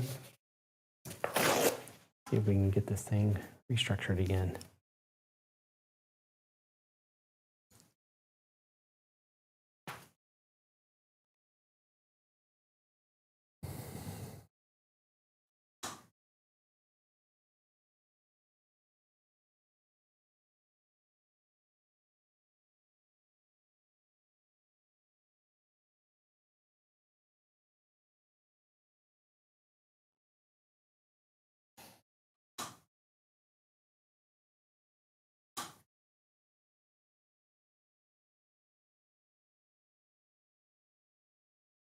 while our painters are working, we'd love to hear any questions, or if you don't have any of those, maybe any Halloween traditions that you partake in.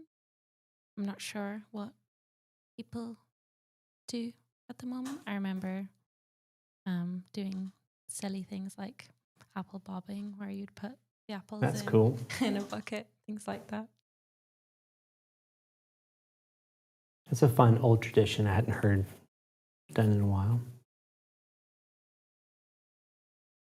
Last time I heard it referenced, I was watching an episode of Abbott Elementary, and the like plot of the episode was that this like teacher who had been in school for a very long time was like so excited to do apple bobbing with the kids, and all the parents complained that it was unsanitary. Aw. Gosh.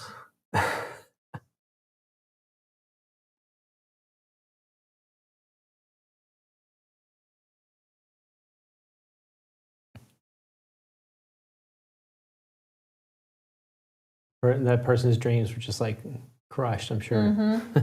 Yeah, the moral of the story was objectively apple bobbing is bad and it is unsanitary, in case you want to know how that episode ended.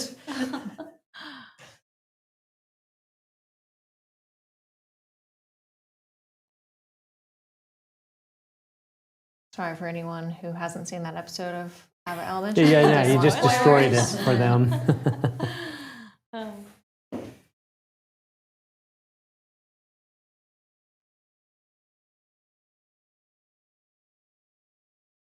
Gosh, chills. Yeah, sorry.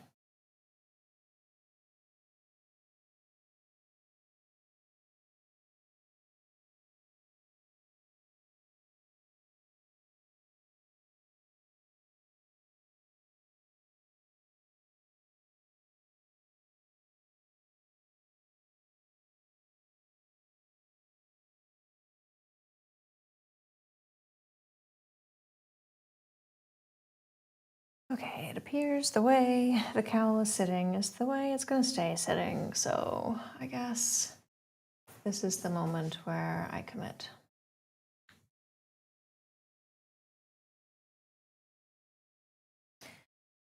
And I either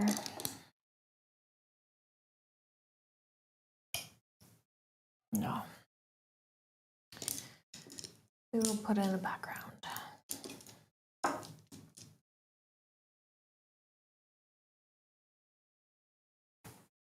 Yep, I think I'm just gonna let it be what it is, and that's gonna be great.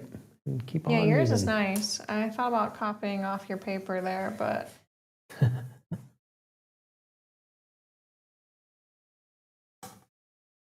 my fear. See, last time I could have left it, and I really liked what yours looked like when you left it from our previous live stream. But That one over there? yeah, and I put in my background, and then I regretted it. But in order to change the shape of the hood, I have to do this. So here we are. Here we are. All right, we're gonna put in some more fun color here.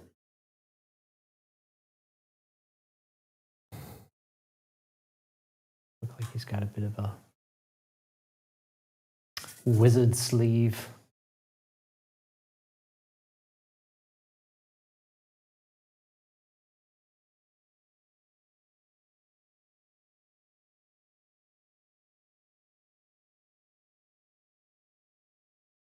I think on the next session, I'll kind of drape some stuff over that area so that it will come down, and I'm gonna. There's going to Play be a with- next session. I mean, next. Next 20-minute session. Oh, Don't scare her like Were you that. getting? Yeah, I don't know if you were getting excited about that, or if that was like. I was like, I don't have that on my like, calendar, come bro. on, man. Gotta warn a friend. That's right.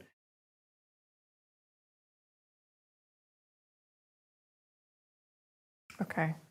That at least fixed that problem.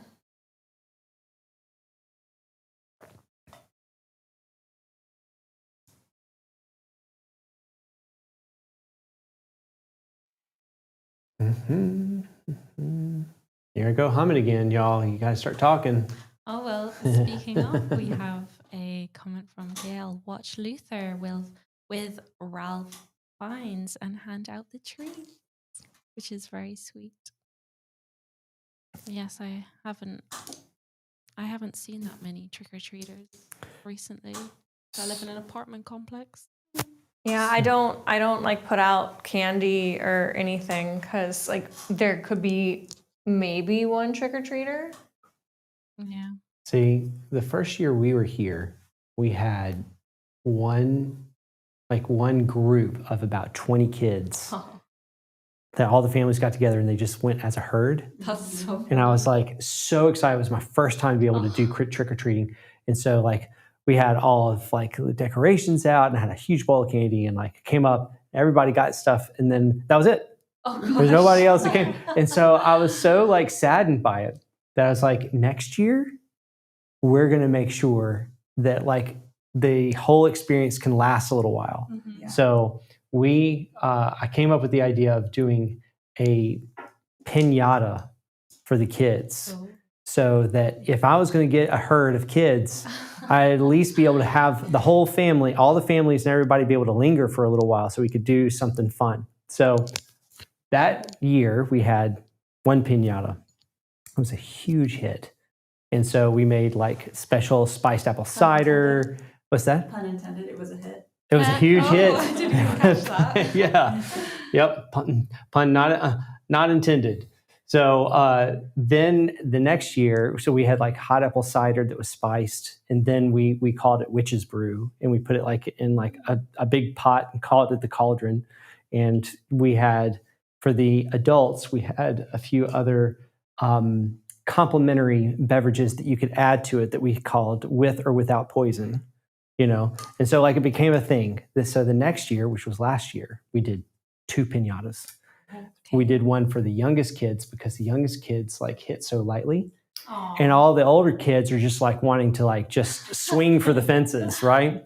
And they were about to like knock the like 2-year-old, 3-year-old heads off because they were swinging. So like we've structured it a little bit better. So this year though, so for the adult entertainment, we are actually adding a 3rd adult piñata that's going to have like little plastic airplane bottles in it. It's going to have dollar lottery tickets, like scratch offs in it, and a couple of other fun things that are kind of like that. I should come to your house for Halloween. Y'all should come. I'm telling you, it is such a fun time. I take all of the film lights out and I have them changing colors. I play Halloween music the whole time. Like we make it a kind of a big deal, and it has become so much fun. And now it's kind of become like a neighborhood tradition, and other people are starting to catch on. So they have started bringing stuff to our event. Oh, cute. And then afterwards, we have other places. They're like, okay, after that, we're going to do fireworks or something over here. And then another group is going to like, they're starting to do a whole s'mores station. So I told them, I was like, the kids here don't realize They got it what good. they've got. Yeah. You know, they're going to grow up and be like, oh, y'all didn't have this in your The neighborhood, s'mores you know? The Um, piñata house. So anyway, it's become like one of our favorite things. So it's literally the day after we get back from New York. So we've been working on some of the planning beforehand just to have it ready. Wow, that's just lovely. We had a piñata for my daughter's birthday last year, her 6th birthday. Mm-hmm. And we told her she could only invite 6 friends, Okay. but we wanted to allow siblings to come. Suddenly, 32 people were coming to my house. 32 people over. And these children are using the piñata. When it splits, they I'm bringing you closer to the Mosh. mic. mosh. They jump on each other. Oh, yeah. A little boy grabs my daughter by the ear Yep. to pull her off. Gosh. Oh, we actually had, now that you say that, the first year, we had 2 kids literally do belly flops onto the candy. And I was like, okay, we got to figure out like a safe way to do this, you know? And I remember one kid who was like, I don't know, he's about 8 or 9. He comes as like Link from Zelda. Oh, yeah. And he goes, I don't want to use your stick. And he like pulls out his sword. And I was like, oh, I have the thing on a pulley system. So anybody that thinks they're a hot shot, you know, they come up and they start swinging. I'm like pulling it just a little bit, just to like make them barely miss. Yeah. You know. So, but yeah, the kids, we've now have like everything fenced off, and then when the candy falls, we basically tell everybody before it falls, I want everyone walking, and you get to pick up a couple of pieces until everyone gets a couple of pieces, and then after that, y'all can go and pick up more. You know, because it felt like it was almost a hazard.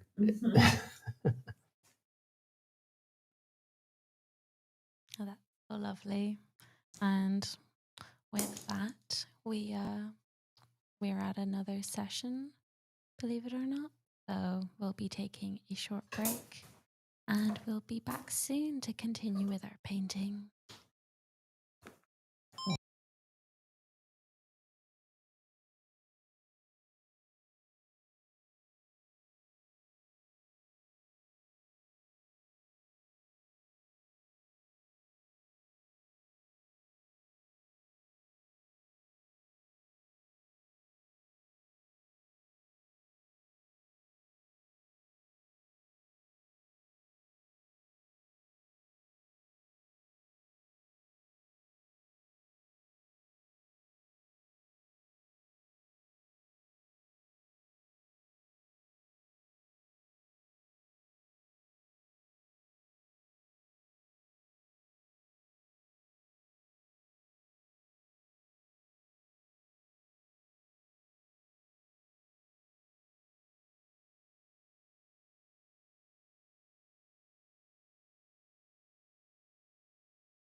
Welcome back, everybody. We're continuing our session.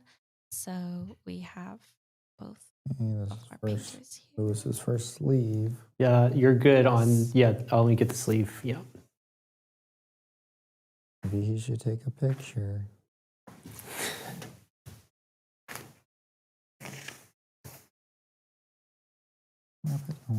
Under. Like under. Under. Yeah, like asleep. Oh yeah, but I want it to be like drop, kind of like robe sleeve kind of thing. So I'm just going to imagine the rest of it as it goes down. Yeah, I heard the term wizard sleeve. Yeah, wizard sleeve. Nate the mage. I'm a wizard.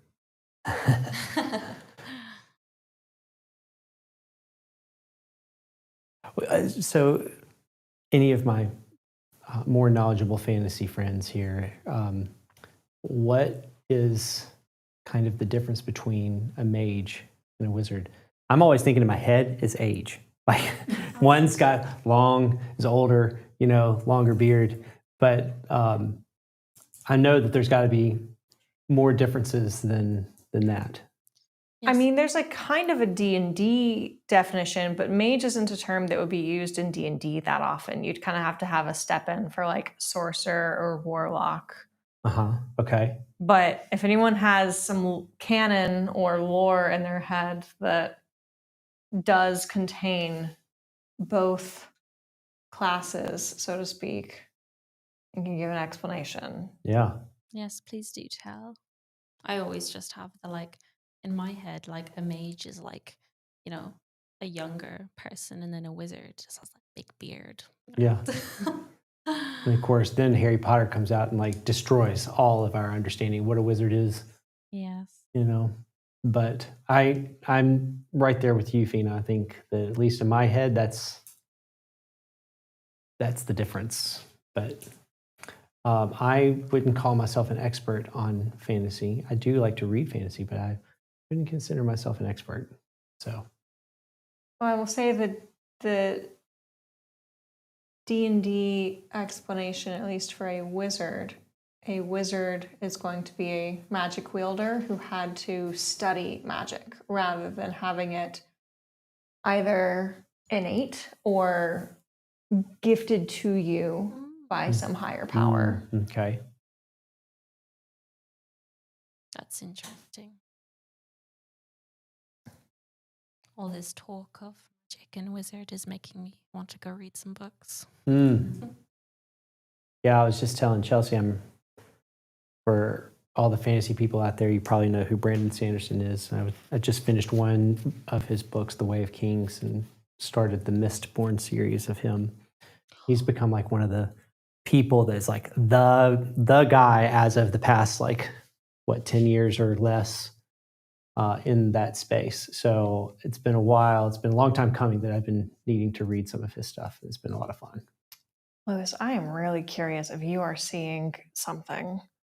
So you were talking about Lewis and I were having a conversation during the break about the direction of our two light sources. We have this lower left warm light source, and we have this upper right cool light source, kind of like moonlight versus firelight.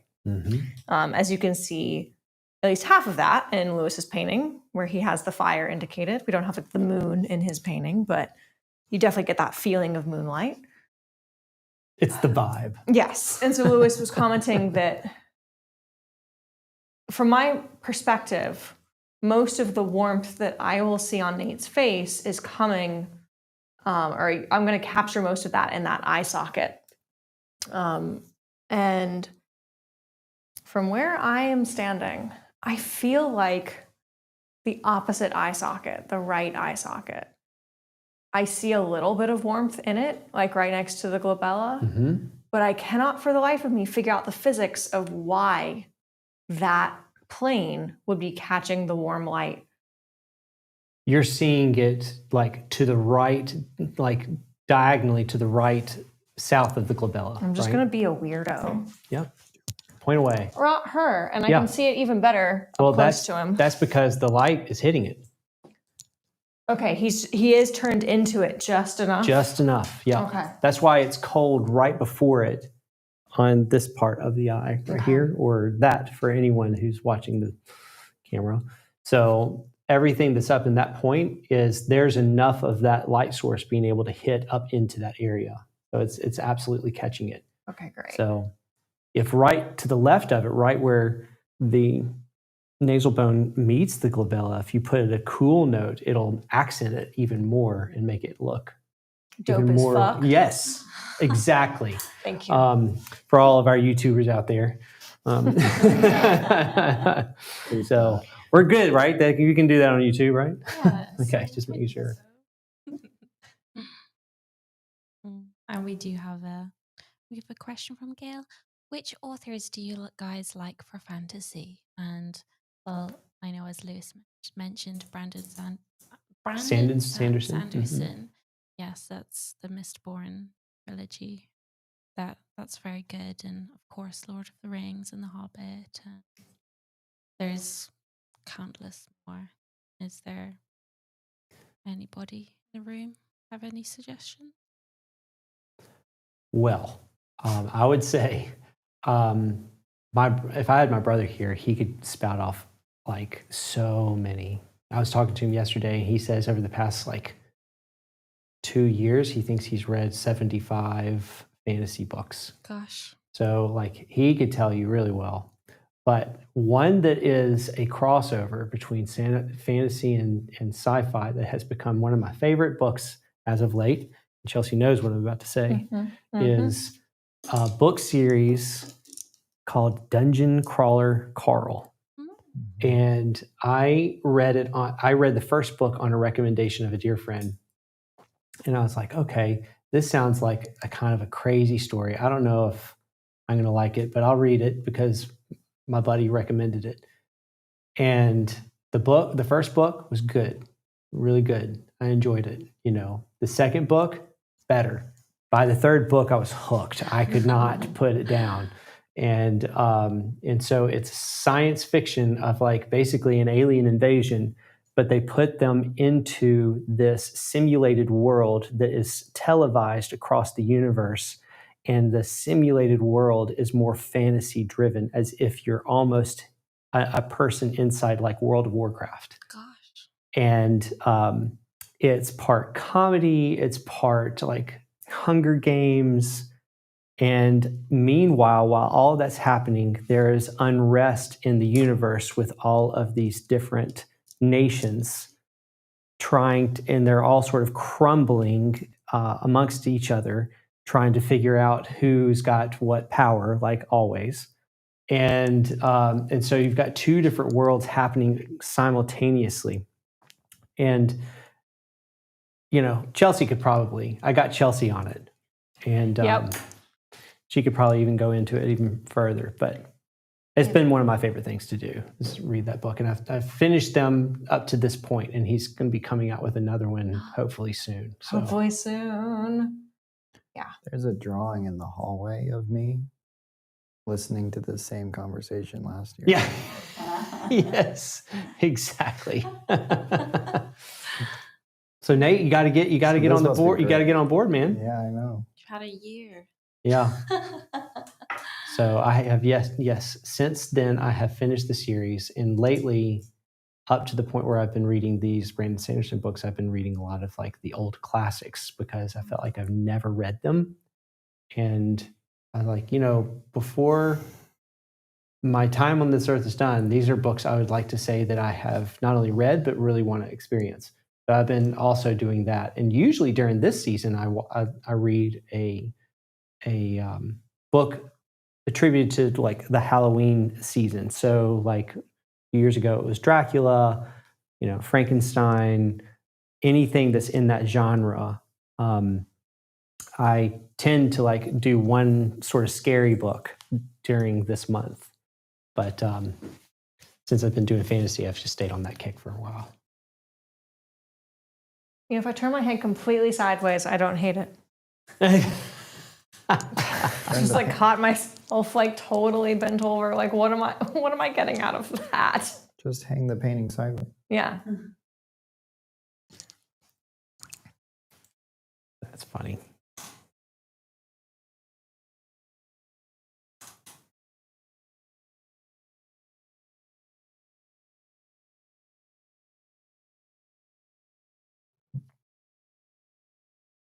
We have about 12 minutes left on this session. I thought you were about to say like 13 No. seconds No. left, and I was Like, going to what? scream. 13 minutes, thankfully. And then after a break, we'll probably be going into our last session of the day, just so everybody is aware of the timeline of their paintings. Okay, good news. I can see where the green would happen.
Really do think I could, like, he's almost like looking this way. I really do think I could have put like him holding a spell book on this side right here.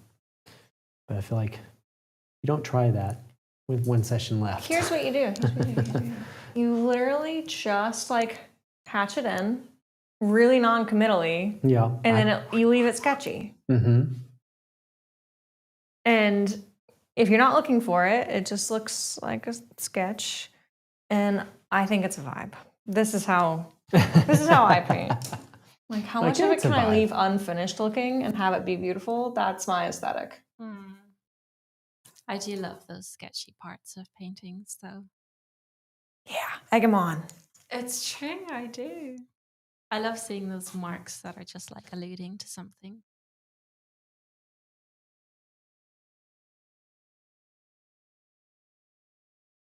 The issue with the spell book is, unfortunately, there's a hand holding it. Yeah, exactly. You know, you need to like put it up here, and that'd be a lot. That'd be a lot.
Freaking so quiet. It is. If anybody has some questions for our last session of the day, which will be after the break, let us know.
Mm.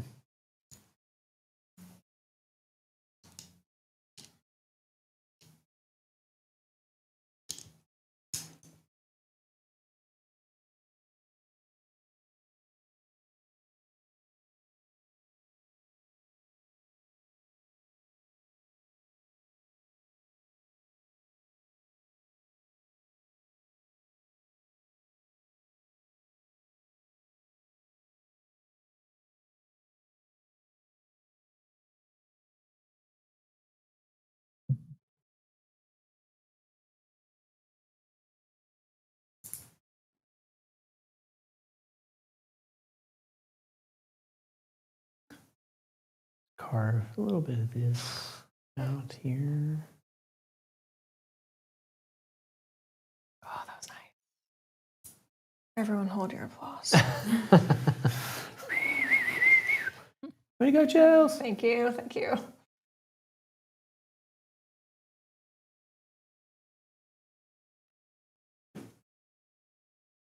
Oh, hi. I need that one. You needed that win? Yeah, I did. Yeah. I hear that. Whoop.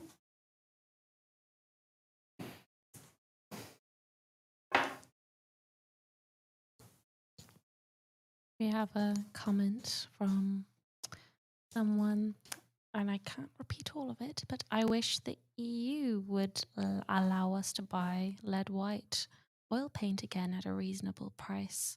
I'm not too familiar with how expensive it is currently in the EU, but I know at least here it's still awfully expensive. And I think I remember you could only get it in quite large containers. It's quite restricted.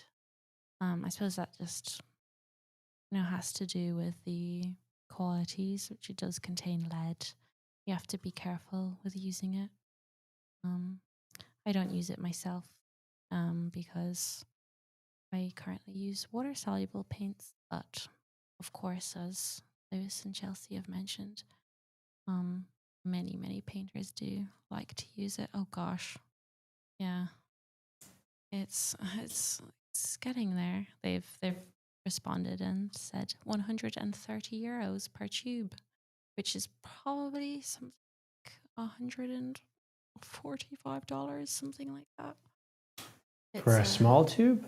I Or like the believe- bigger tubes here, I think, are roughly the same. I believe so. I'm not sure.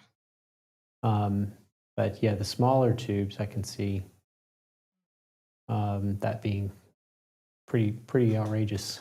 Yeah. I think that's primarily just due to it being restricted item because of the lead. Yeah. Possible. So you do have to be Yeah, it careful. just depends on where you are and Yes. all those things.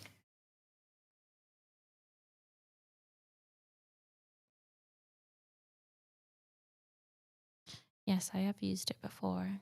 Did enjoy it, but I was at a point where I really wanted to try painting solvent free. And of course, you can paint solvent free and not necessarily have to use water soluble paints, oil paints. But I was at the point where I thought, well, I would like to try this. And so far, it's been working well for me.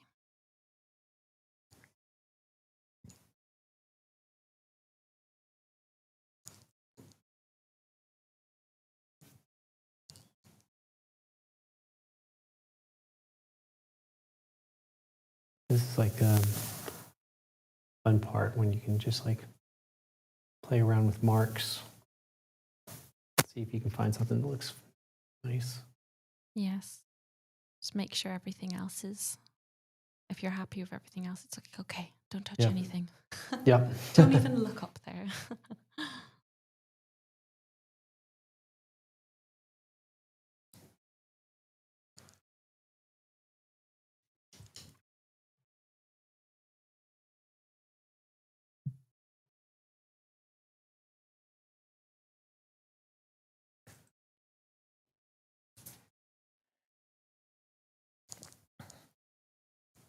You got this, Chels. Thank you.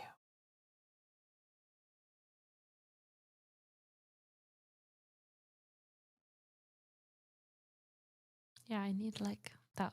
I need a person in my studio that, well, actually, I was going to say I need someone in my studio that like cheers me on in the corner, and it's just like, Yeah. yay. Yeah. But you Go, know, go, here go, we go. have Rosie. Yes, we have Lovely Rosie. Rosie. Sweet Rosie. For She's not down here anybody, today. for anybody that isn't aware, Rosie is the lovely, lovely dog we have here at the studio, and she is just an angel, honestly. Yep, sent from heaven. Mm-hmm.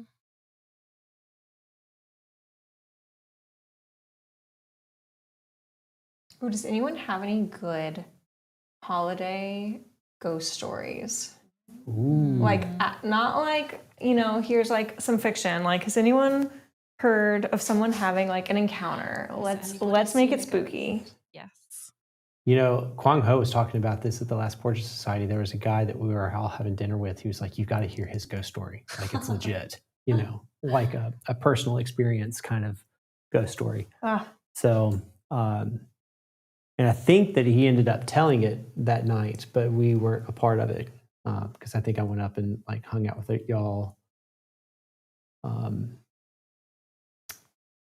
back when y'all were doing sketches up on the balcony. Oh yes, I remember. So you missed a ghost story. I did. I missed a good one, I Gosh. think. It's okay. Maybe you'll be back next year. Yes.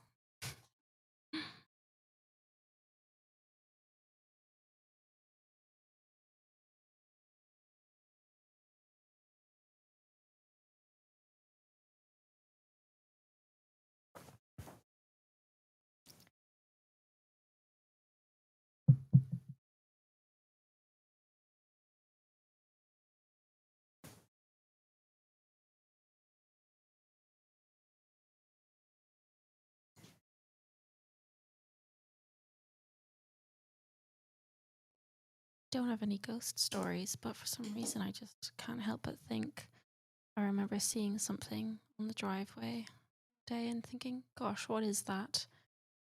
What spooky creature is that? And it ended up being a hedgehog. No. that is a magical story. It was very cute.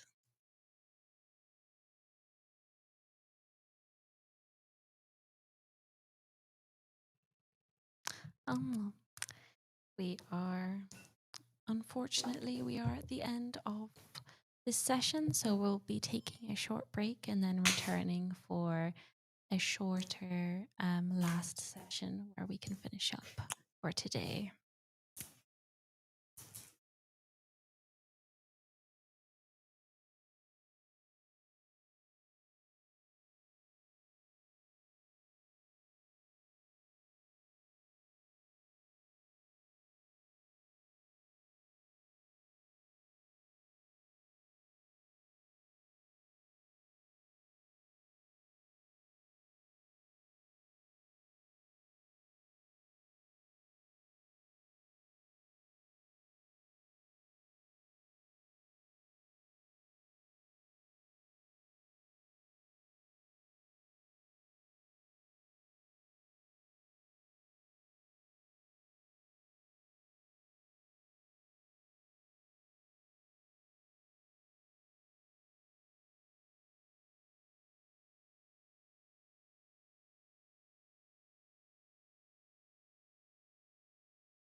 I love that. Welcome back, everybody. We're here for our last session of the day, and it will be quite a shorter one since that's just how we've ended up today.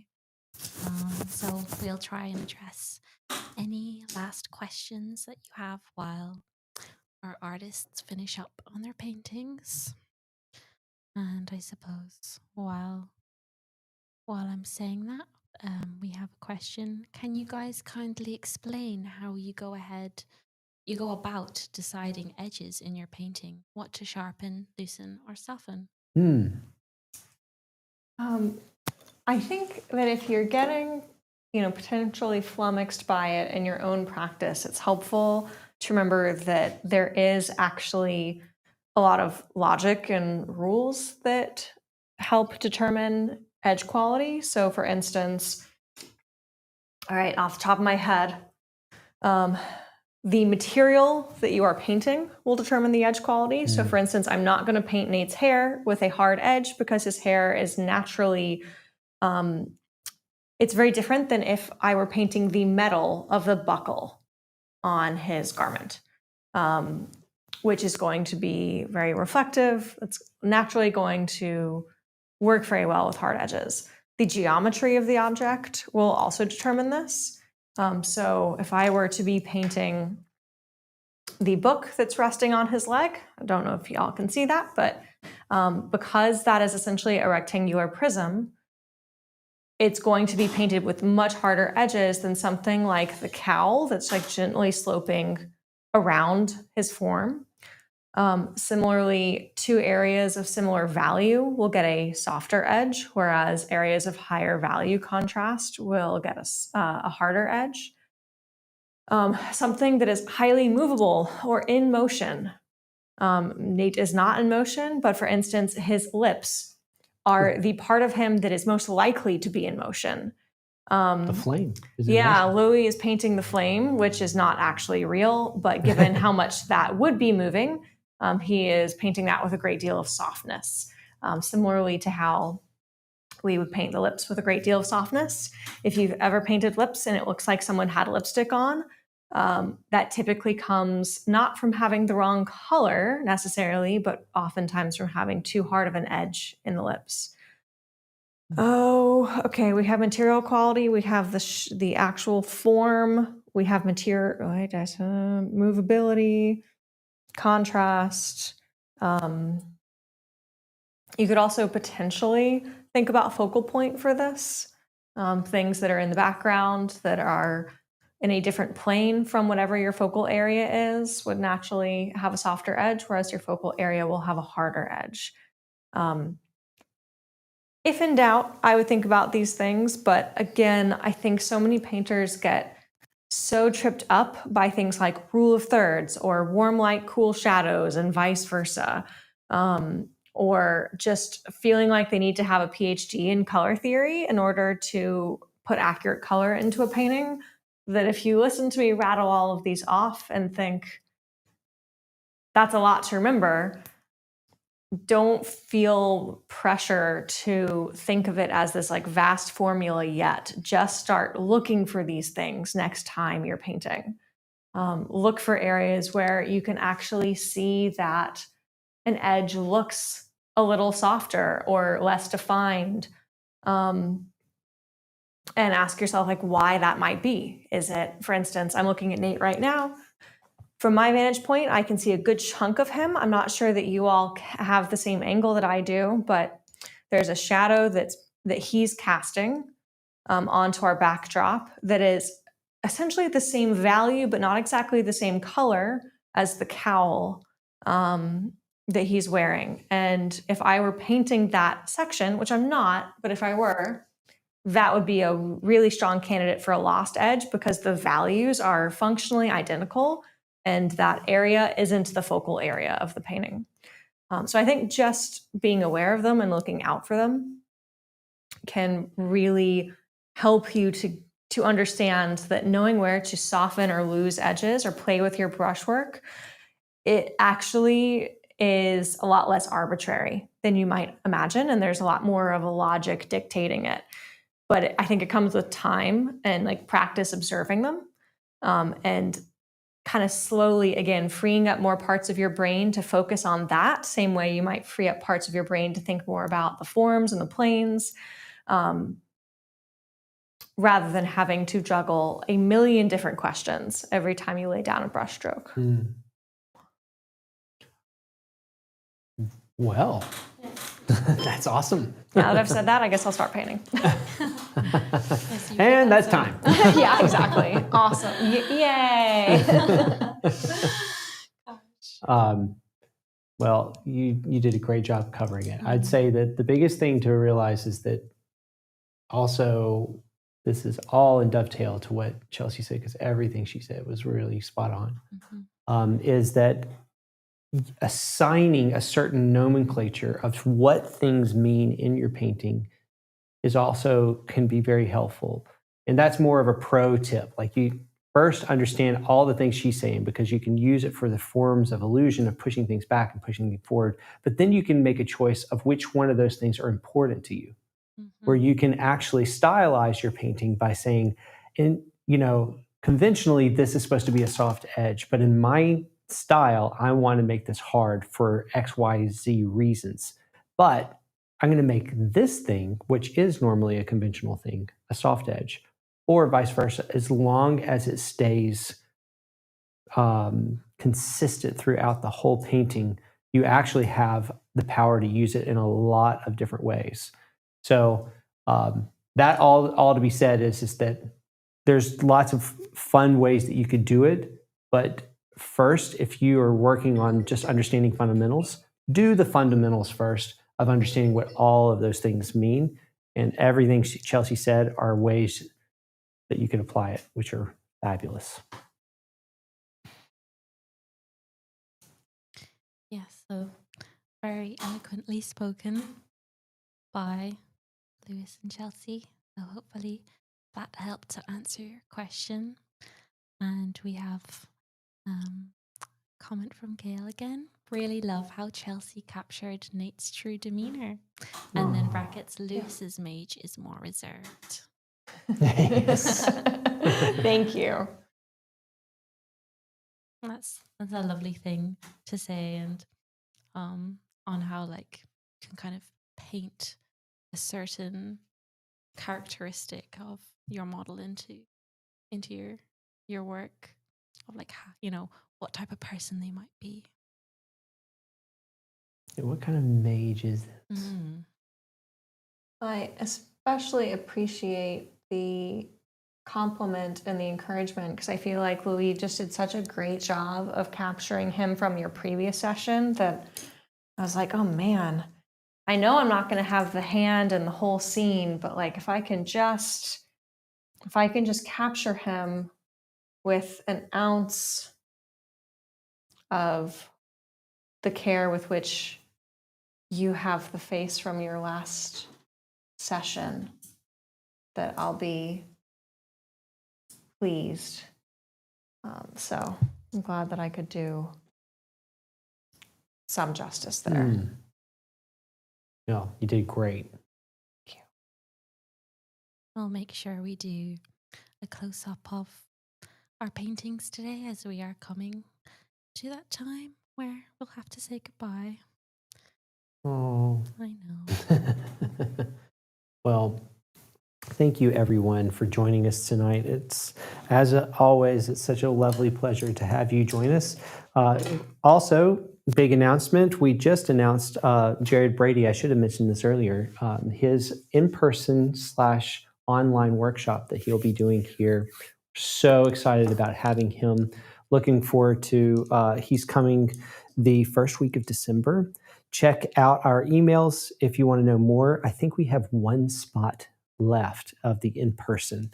And then we have, obviously, if you're around the world, we will be doing a live stream while it's going on. So you can actually join the workshop from anywhere. So, but we look forward to seeing you. And if that's something interesting, he's very talented still life and landscape painter. And we're very excited about having him come. As always, we love having y'all here, and we look forward to seeing you next time. Yes, thank you, and good night. And happy Halloween. Yes.